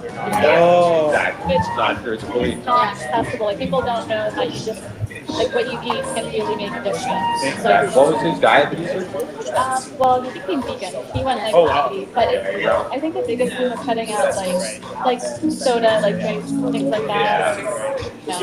And he drinks. Yeah, I'd love to talk more about that. That sounds incredible. Diabetes. Yeah, right. Yeah, crazy. Makes sense. So we covered the AI, we covered the awareness. Anything particular? We can move on to Sure. Obstacles? Do you want to raise the obstacles? So what are the obstacles then? I think it's really difficult to. It's easy to say change your diet, but at the same time, even if you eat healthy food like fruits and veggies, then you have pesticides. Yes. You know what I mean? Or like the stuff that they put in it to make strawberries bigger, right? Or to make it. You know what I mean? Yeah, exactly. There's a multi-dimensional set of factors that you need to optimize across all of them. My mom has being specific, or okay. My mom used to make honey. She lives on a farm, and the neighbor also had a farm, and then they put a whole bunch of pesticides, and the bees all died. Oh, wow, that's bad. That's like a tough part. Oh, God. That's the first thing I think of. Huge job. Honestly, yeah, it's even not just pesticides, generational, the pesticides. Yeah. Batteries are in. All of them have very pesticides. Even though they've banned a lot of them, they're still finding it. Yeah. They actually see, which is good. But anyway, that's great. Like old habits from older generation. Yeah. I can say Toxic. Yeah. Toxins, toxins, yes. and it's so hard to know what it has, like what the food has, right? You say you want to eat healthy, but then the healthy food you eat is also bad for you. Exactly. It's so hard, and you have to pay more economics as well. Yeah, I would say like, yeah, funding and education. That's like making that available, like people like on the label or something, like exactly what's Yeah, because they say 0% sugar, but it still has sugar. It's just that it's just less than 1%, so they can just say 0% sugar. Well, then you have dynamic pricing. Yeah. But it's back. So it's like a system that creates the prices dynamically based on So right now, if you buy something on Amazon, you go back 2 weeks later, it's going to say that it costs more, but you get it on sale for 6 cents. Or if you make lots of money, then there's like they can change prices. You're not allowed to like. There's rules that's. It's like more business focus, like attraction of money than because everybody's paying digitally, shopping digitally. But we wanted dynamic pricing for people, not for corporations. You want to calculate it based on the actual cost involved, mark that up enough. And if you don't have money, you should be paying less. Yeah. Like I don't, you don't have to go full socialist, but like why do you have, yeah, why are you doing dynamic pricing for the gain of corporations? Even like pharma companies, which are not open source, right? Like they don't have their, like you can't get your health access data that easily. So yeah, so doctors, Yeah, a big problem. I think greed is the biggest. Yeah, greed. And also systemic calcification. I think systems get calcified, and the beliefs of people that are in the systems, like you have to take a pill for the rest of your life. These are people who vote take everything for Advil. seeing a doctor, and they're giving beliefs that just aren't true based on your father's experience. Yeah. Systemic was system was calcified. Yeah. Give the calcium cheap. Exactly. It's like systemic solutions or like Yeah, it's like it gets stuck how it is. Yeah. In the last 100 years, we've created so many things that like never existed 100 years ago. Darkness could be another one, the calcification. Yeah. It's like we have new stuff. Yeah. Oh, this is how it has always been. It's like no, it's not. We didn't have electricity. What social media will also be an obstacle because social media also sells everything nowadays. Oh, it's social media. Just click on TikTok and you'll be healthy, or do this thing with TikTok and you'll be healthy. I think social media is also a big issue. Oh, those things change though because like in order to use them now, you almost have to be a professional or a performer instead of them just being places to collaborate and share. Yeah. Which is what they were. Yeah, you can use all these tools for good, but what happened to just singing for the sake of singing? Yeah. You can't sing on Instagram without it being weird because you're up against everyone's Grande or something. It's not even real. I've experienced that. How do we break those systematic beliefs that like so you can't do things for the sake of Yeah, true. And one of the other problems with social media is everyone's putting out these different ideas. It's attention basically. It's an epistemic nightmare. We don't know what's true and how to determine what's true. Yeah, basically. Or what AI based or what is non-AI generated. Exactly, that's it. So what my app is trying to do is try to get the most verified data we can while logging it, and then do the data analysis to see what is actually true based on huge amounts of data processing. I want to get the government involved to fund that level of compute, because it can't be about profits. It has to be funded with the idea of we want the social outcome, not just the money. There's a really good documentary called The Social Dilemma, and it's that. Oh yeah, the Netflix one. Yeah. Amazing. But like the ads that you get, given to you are Based on like your entire risk, like what you do basically. chambers. Yeah, echo chamber. You Yeah. become even more socially divided.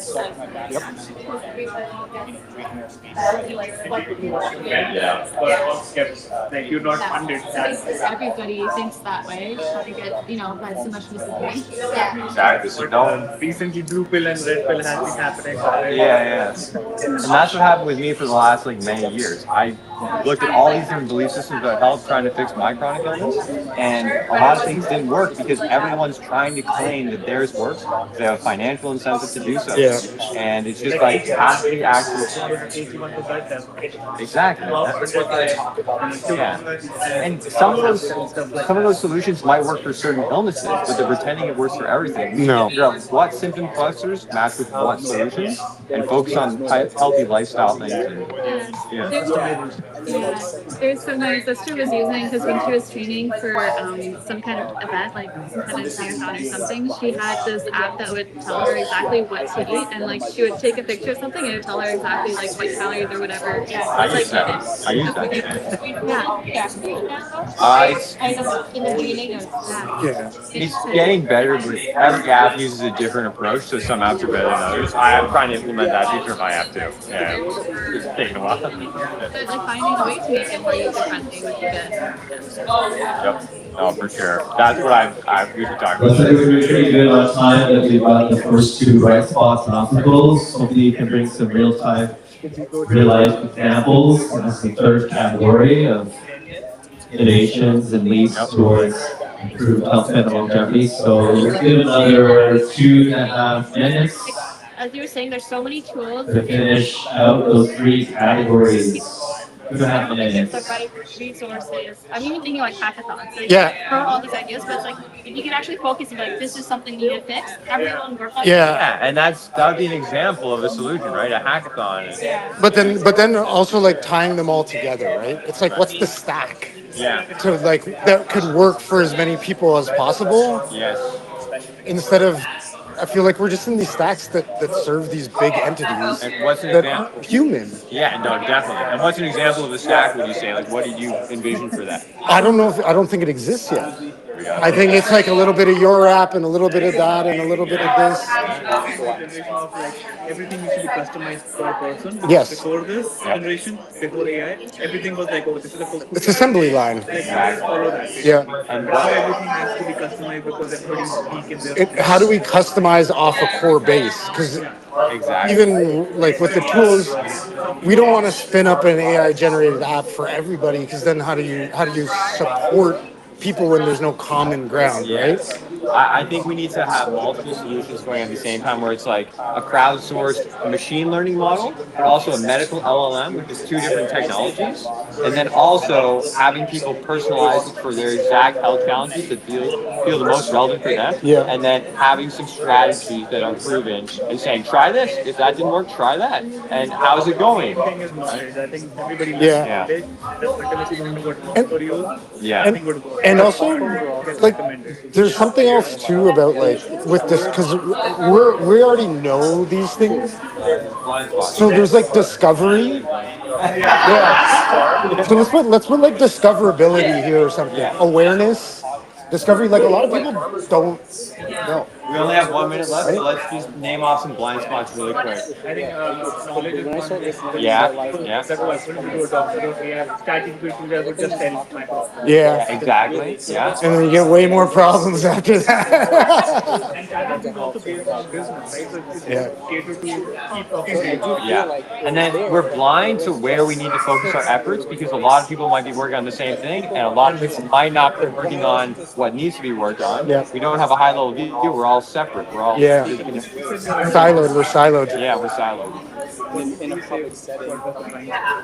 It's because we don't know like what our food actually like. What I don't know what I should actually eat. Yeah, exactly. That's what it's so important. That's hard. Yep. But then even before that's awareness. Like, do you even know that you don't know what to eat? Like that.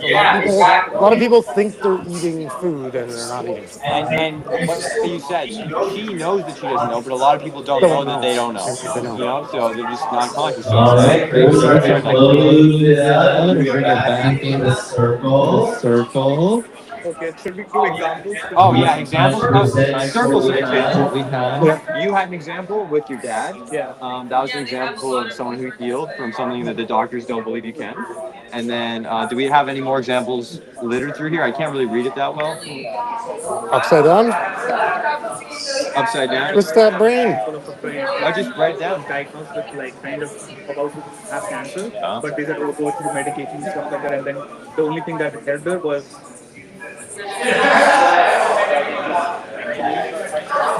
quit her job. So apparently stress is one of the biggest ones, so you should write that down.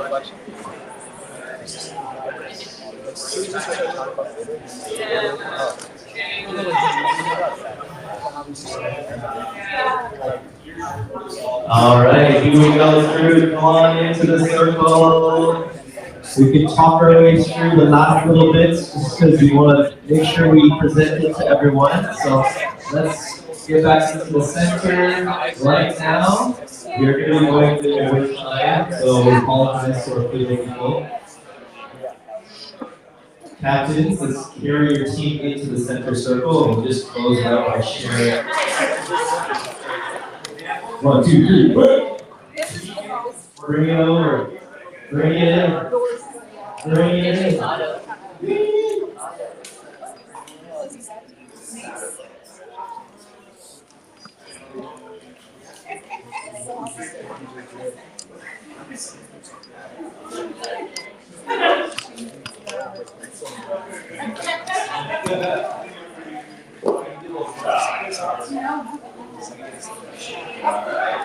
All right, crew, come on down. So this is probably one of the more important parts. I know that we didn't have as much time to put it out on paper, but what I'm seeing so far is awesome, really, really cool. Come on down. Let's fill these circles.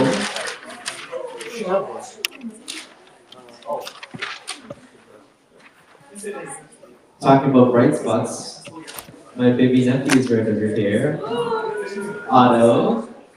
My sister-in-law is here. Patty. All right. So this last little bit, I'm gonna put a timer on because we technically should be out by 4:30, but I'll ask for forgiveness and permission, and we'll see if we can get to 4:45. All right. So with that, we're gonna spend. Each group's gonna have 3 minutes. We're talking. 3 minutes to present what you have, and I'm gonna put it on a timer so that I'm gonna have to cut you off, and then everyone else is gonna have to help cut us off. But that's also not to say that online we can share photos of this, put it on our WhatsApp group. Thank the tech people for creating platforms like WhatsApp and all the ways. So we can continue the conversations there. So let's get our combos in and our presentations down. So who out of the tech group wants to speak? Got 3 minutes? All right, ready, set, here we go. So some of the things we talked about, things that affect our health are food, sleep, exercise, air quality, as well as this workshop. For the bright factors, if you want to, I can pass it over. Oh, okay, sure. So something that's really great, right, is that there's a trend, especially in young people who are caring about their health, to care about their brain health, so that's excellent. We also have more advanced technology and AI that can support the changes that we will need in the future and now. Willing to share, there's a lot more willing to share specifically in the sciences and technology sectors with open source data. I'm just firing out. Biometrics, accessibility is improving. Communities like this are growing. There's more and more awareness in the change in ideas and beliefs. And also people are caring more about what they eat and consume. So conscious consumption is improving, which is great. Some obstacles. Okay, so for obstacles, we've got cofactors, we've got many dimensions of health that we want to look at all at the same time. Even when you're trying to eat healthy, for example, you've got a lot of toxins that even, you get an organic piece of food, but then it has pesticides, right? So it's very challenging. Economics and funding, that could be for organizations that are trying to do good to get the resources they need, but also for people to buy healthy food, right? It's more expensive. Lack of transparency, right? We're not open, we're not, seeing what each other are doing. So that can actually hurt us because everybody focuses on the same thing and not enough people focus on what we're missing, right? For the people versus for the profit corporations, I think everyone has knowledge about that, but it's a really big problem, like really big.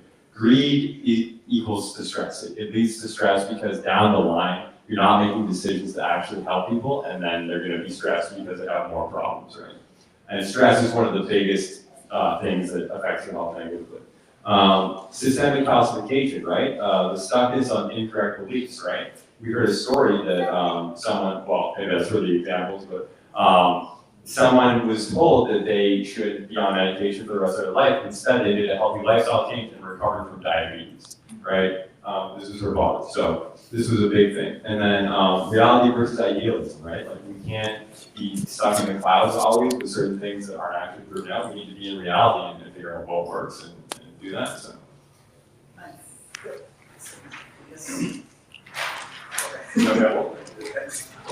So I think for the blind spots that we had was lack of too many options. Like right now we have too many options to do a lot of stuff and we don't really know what option is good for us.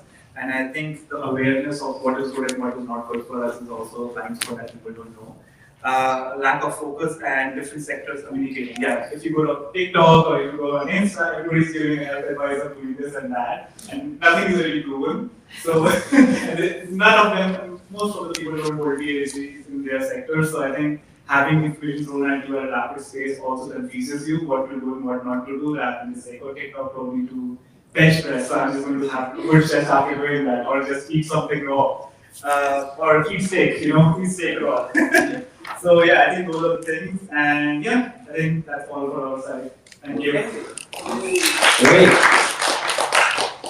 So for homework tech people, we're going to have to think about specific platforms, information systems,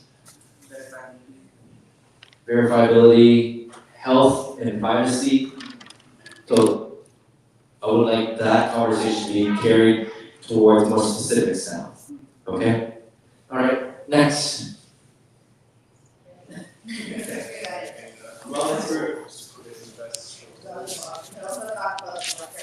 Ready, set, start now. Okay. Alright, I'll try and keep this short. I can go on a little bit. Okay, so some of our bright spots, we were just talking about how many more boutique fitness spaces exist, shifting of mindset on fitness as a whole. I think obviously us being here is evident of that. People are a lot more focused on not only their physical fitness, but their mental fitness as well, integrating the two. The shift obviously from medical 1.0, 2.0 to now what we're seeing 3.0. Reframing perspective on aging, so some of those self-limiting beliefs, self-advocacy, people really believing that they can actually improve their quality of life. Content creation, sharing of information, which we also did agree is also can be an obstacle, so we put that kind of in both. Technology, scaling, which I think you guys mentioned as well, the holistic integration and openness to vulnerability. A lot more people are sharing kind of what they're going through with their mental health issues. So.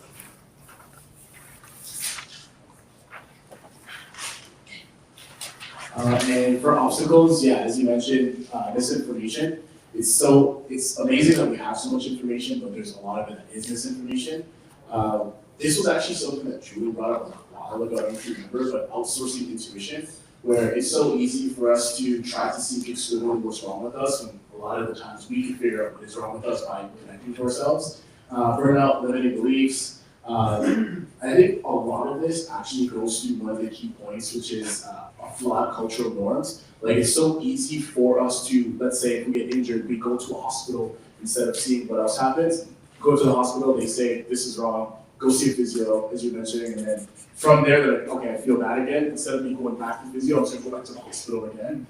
So like the way our culture deals with a lot of these things, I think creates a lot of these issues. And then I'm gonna force myself to not ramble on this, but I also think one of the biggest issues in our society is we normalize comfort over discomfort, and that creates so many other issues in our lives where humans are hardwired to go against adversity so then we can build ourselves, but then we get mad that we can't build ourselves when we just focus on being comfortable. So yeah, obstacles. And current examples, I guess I'll finish up here. We just named some key players in the game: Peter Tia, Dr. Andrew Huberman, Dr. Vonda Wright. There's a really cool person named Julian Ho as well. And yeah, that's what we got. You can. Woo!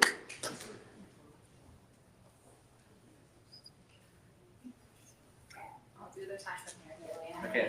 3 minutes, eh? Yep. Okay, so we are the social innovation group. Sorry, I just have to find my time. customers, just on track. Some of the bright spots really where we were starting off on was these spaces for collaboration, these types of social groups, to really bring together this openness of the idea to multimodalities, and so that we're not siloed within our own sectors, not siloed within our own systems. These spaces for the holistic understanding towards health and wellness, so that those ideas can really flourish and collaborate together. The time and timelessness actually, are you able to speak to that? Yeah, I'll speak to this. Yeah, we mentioned time as being a fear-based factor. I don't have the time, and they panic. Where we discussed in the beginning, timelessness. Like we're doing it right now. We are feeding into, again, what we do here right now with our health collectively, in this community we're building, is 7 generations back and 7 generations forward. So there's a sense of timelessness, even though I think we all struggle with time and being out of time or short of time. We actually have time on our side. Yeah, I really appreciate that concept of time and timelessness. And then finally, for bright spots, having folks in your life to do that demonstration and embodiment of, working against these downstream and restrictive systems. Everybody here in this room and Julia's bringing this together, really demonstrating and living these ideals and seeing that embodiment of it in real life. Some of these obstacles to innovating and making these changes is also the need for this, or the reality of intersecting of different systems. To make one change within one system, you need folks to collaborate, you need those changes to happen across different sectors. And that system right now is reactive, of course, and then the burnout and resistance to change that live with each of those systems, and of course how that makes it difficult to collaborate and really share those ideas and bring that forward.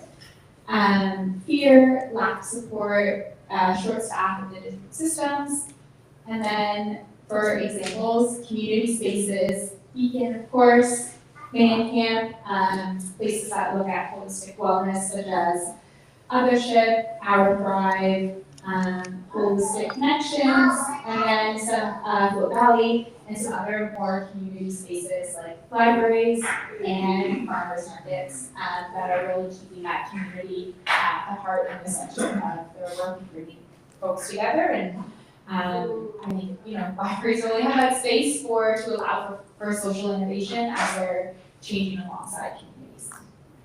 I think Business crew. Everybody.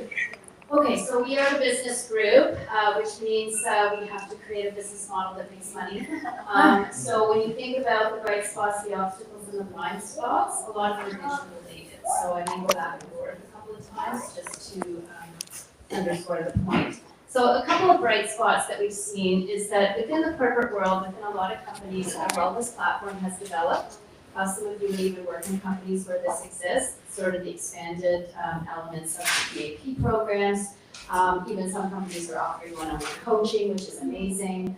So obviously the companies can afford it, and they've done the ROI to show that this is working and helping their productivity and their retention. Government subsidies, we've seen the child care benefits would contribute to lowering your stress because your child is in good hands and it's affordable for you. Hybrid workplaces that really focus on living harmoniously in your life. That's a new way to describe balance. Having a social agenda, like innovation that is really promoting the social good, and there's real authenticity around that. I mean, I'll just, we're tight for time, but I was in the corporate world when ESG became a big thing, but nobody really got into it. They didn't believe it, they weren't committed to it. It was just a way, have a relationship with Gen Z who cared about things like that. And then they realized that it wasn't really making money, so they sold it. But having a social agenda in a lot of places, like trying to build sustainable workplaces, the building industry, like it's for good. The ingenuity of new businesses, I mean, even some of you are working in spaces that are so amazing. I mean, real innovation is about opening up new categories. It's not about just extending same old, same old. So, breath work, taking sound baths, places like Othership, like they are really pushing the agenda into new and exciting wellness spaces. And of course, we've talked about technology, where we can really take hold and really own our own health metrics and manage those. So those are all great bright spots. Some of the obstacles to even some of the bright spots is just getting all elements of the community, including government, corporations, working together in the same direction, right? Because something can only be sustainable if it has scale within the community. Having capital, I mean, that's an obvious one, but just raising enough money to be able to make the business profitable, getting the government to align, not only an agenda, but also with support. Sometimes they make it so gated, it's impossible to even get alignment with the government in terms of where you're going. There's a lot of regulatory red tape. Lack of engagement just from people in general. Like I love what someone said over here is that not everybody really cares about their health, or they think it's someone else's problem. Like, well, if I get sick, I'll just go to the hospital and I'll be taken care of. It's because it's hard to make an effort and to get better. We like to be comfortable. I mean, that's just a given in human nature. And then there's the education piece. Yes, right, time? Okay, so blind spots, advocacy, education, accessing alternative medicines, especially for lower income people, that's hard.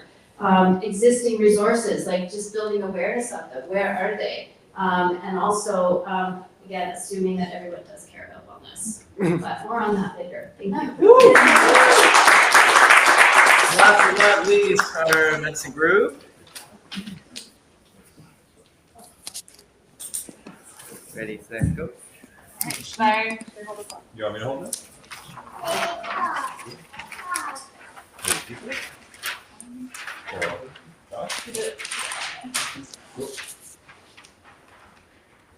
Yeah, hi everyone. So some of the bright spots that we spoke about spans from medical research, therapeutics, as well as what's happening in the hospital space. So some of the things that we spoke about is gene therapy. We know that we have a lot more resources now with in terms of gene therapy. We have like CRISPR, gene editing. We have access to genomic databases. We also spoke about medical protocols. We have access to greater access to that. We spoke about kinase modulation and use of PROTACs in neurodegenerative and in cancer research. We spoke about how Ozempic is changing not just the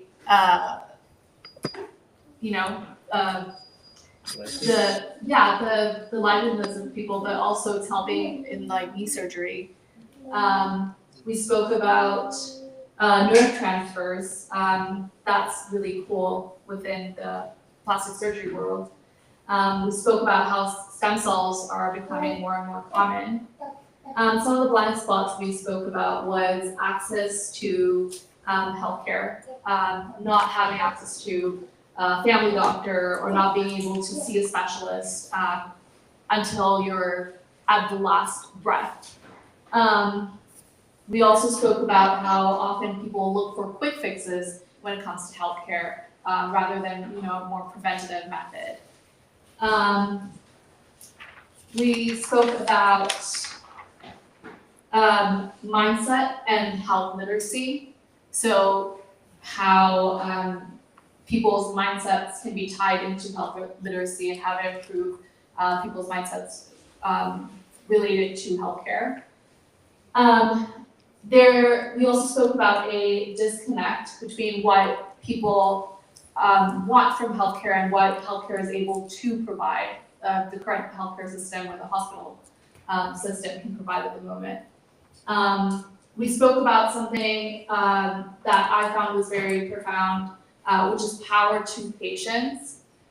So really giving patients the power to determine how they want healthcare to be provided to them. We also spoke about conscious and unconscious awareness of what is healthy or what can be provided or how to prevent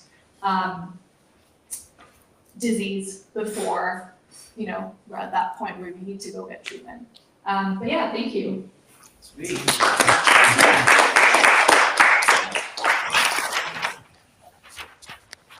Need to rush us through this final process because it is so integral and important to mind mesh and put it on paper like this. But we did it. We did it. Yes. I really thank you all so much for entrusting in Beacon and my approach to gathering in terms of modern networking. I hope that this high level of interaction and activity-based networking was fulfilling, was enthralling, and was something that maybe next week when someone asks, what lights you up? Oh, it was that Beacon event. And that continues to ripple into the rest of your snowy winter days. As you know, we're slowly but surely gaining momentum, traction, and understanding how these processes can work and how to better facilitate. So for me, coming back to facilitating a group of 30 of us from like 7 years ago is gonna take some time to grease and get going. But we're gonna send afterwards, maybe tomorrow, feedback form so that you can give me more suggestions on how we can design a really thorough and fulfilling experience just like this, because the plan for next year is a curriculum of these events. And not only a curriculum of events, but how can we take from our learnings and what we've written down and actually put them into practice. It's not about starting from scratch, it's about using existing systems that are out there and bringing the spotlight onto them. So supporting the businesses and the services that you have mentioned that are the bright spots is really key. Your vote comes from your dollar and how you spend, not only the dollar, but your time and attention and energy. So content is king as well. So what you share, what you put out to your communities is really valuable. So we really ask that you share some of the captures of today. Thank you to James for videoing over there. Thanks to Claire for bringing her photography skills to that group photo. I want to give thanks to volunteers and kids and River. River has taken off. Thanks to our captains for leading and facilitating. And then thanks to my team, our three main guys right now. We've got Tyler, tech guy, he's retiring right now. We've got Abby here, who's going to be helping build out our headquarters. We're currently looking into leasing space so we can have these events and these social hubs in an actual headquarters space, so 4 walls contained. And also we have Hassan, who's the back end of it, helping keeping me organized as well. So a lot more to be said on our WhatsApp group and through the Luma page. So would really encourage you to continue on these conversations and put some of this stuff into action. But at the same time, let's let it seep in, let it marinate. This was a lot for all of us, a lot for me. So in that last final bit, let's close our eyes. And take a deep breath in. And sigh it out with a smile.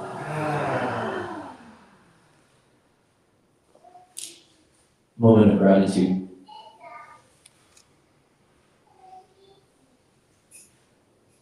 Okay, open your eyes and turn to the next person beside you. Give them a fist bump, a little high five to the other person. Don't touch me. Thank you all so much for coming to Mastermind number 2. You guys are cohort number 2. We're going to continue expanding. And there's more to come. So would love for you to help out with cleanup and setup for the next event, because we are definitely over time. We got to get out of here by 5. And please fill out your bingo cards, maybe off. in your life outside. If you guys want to pull the chair, Yeah, let's do that.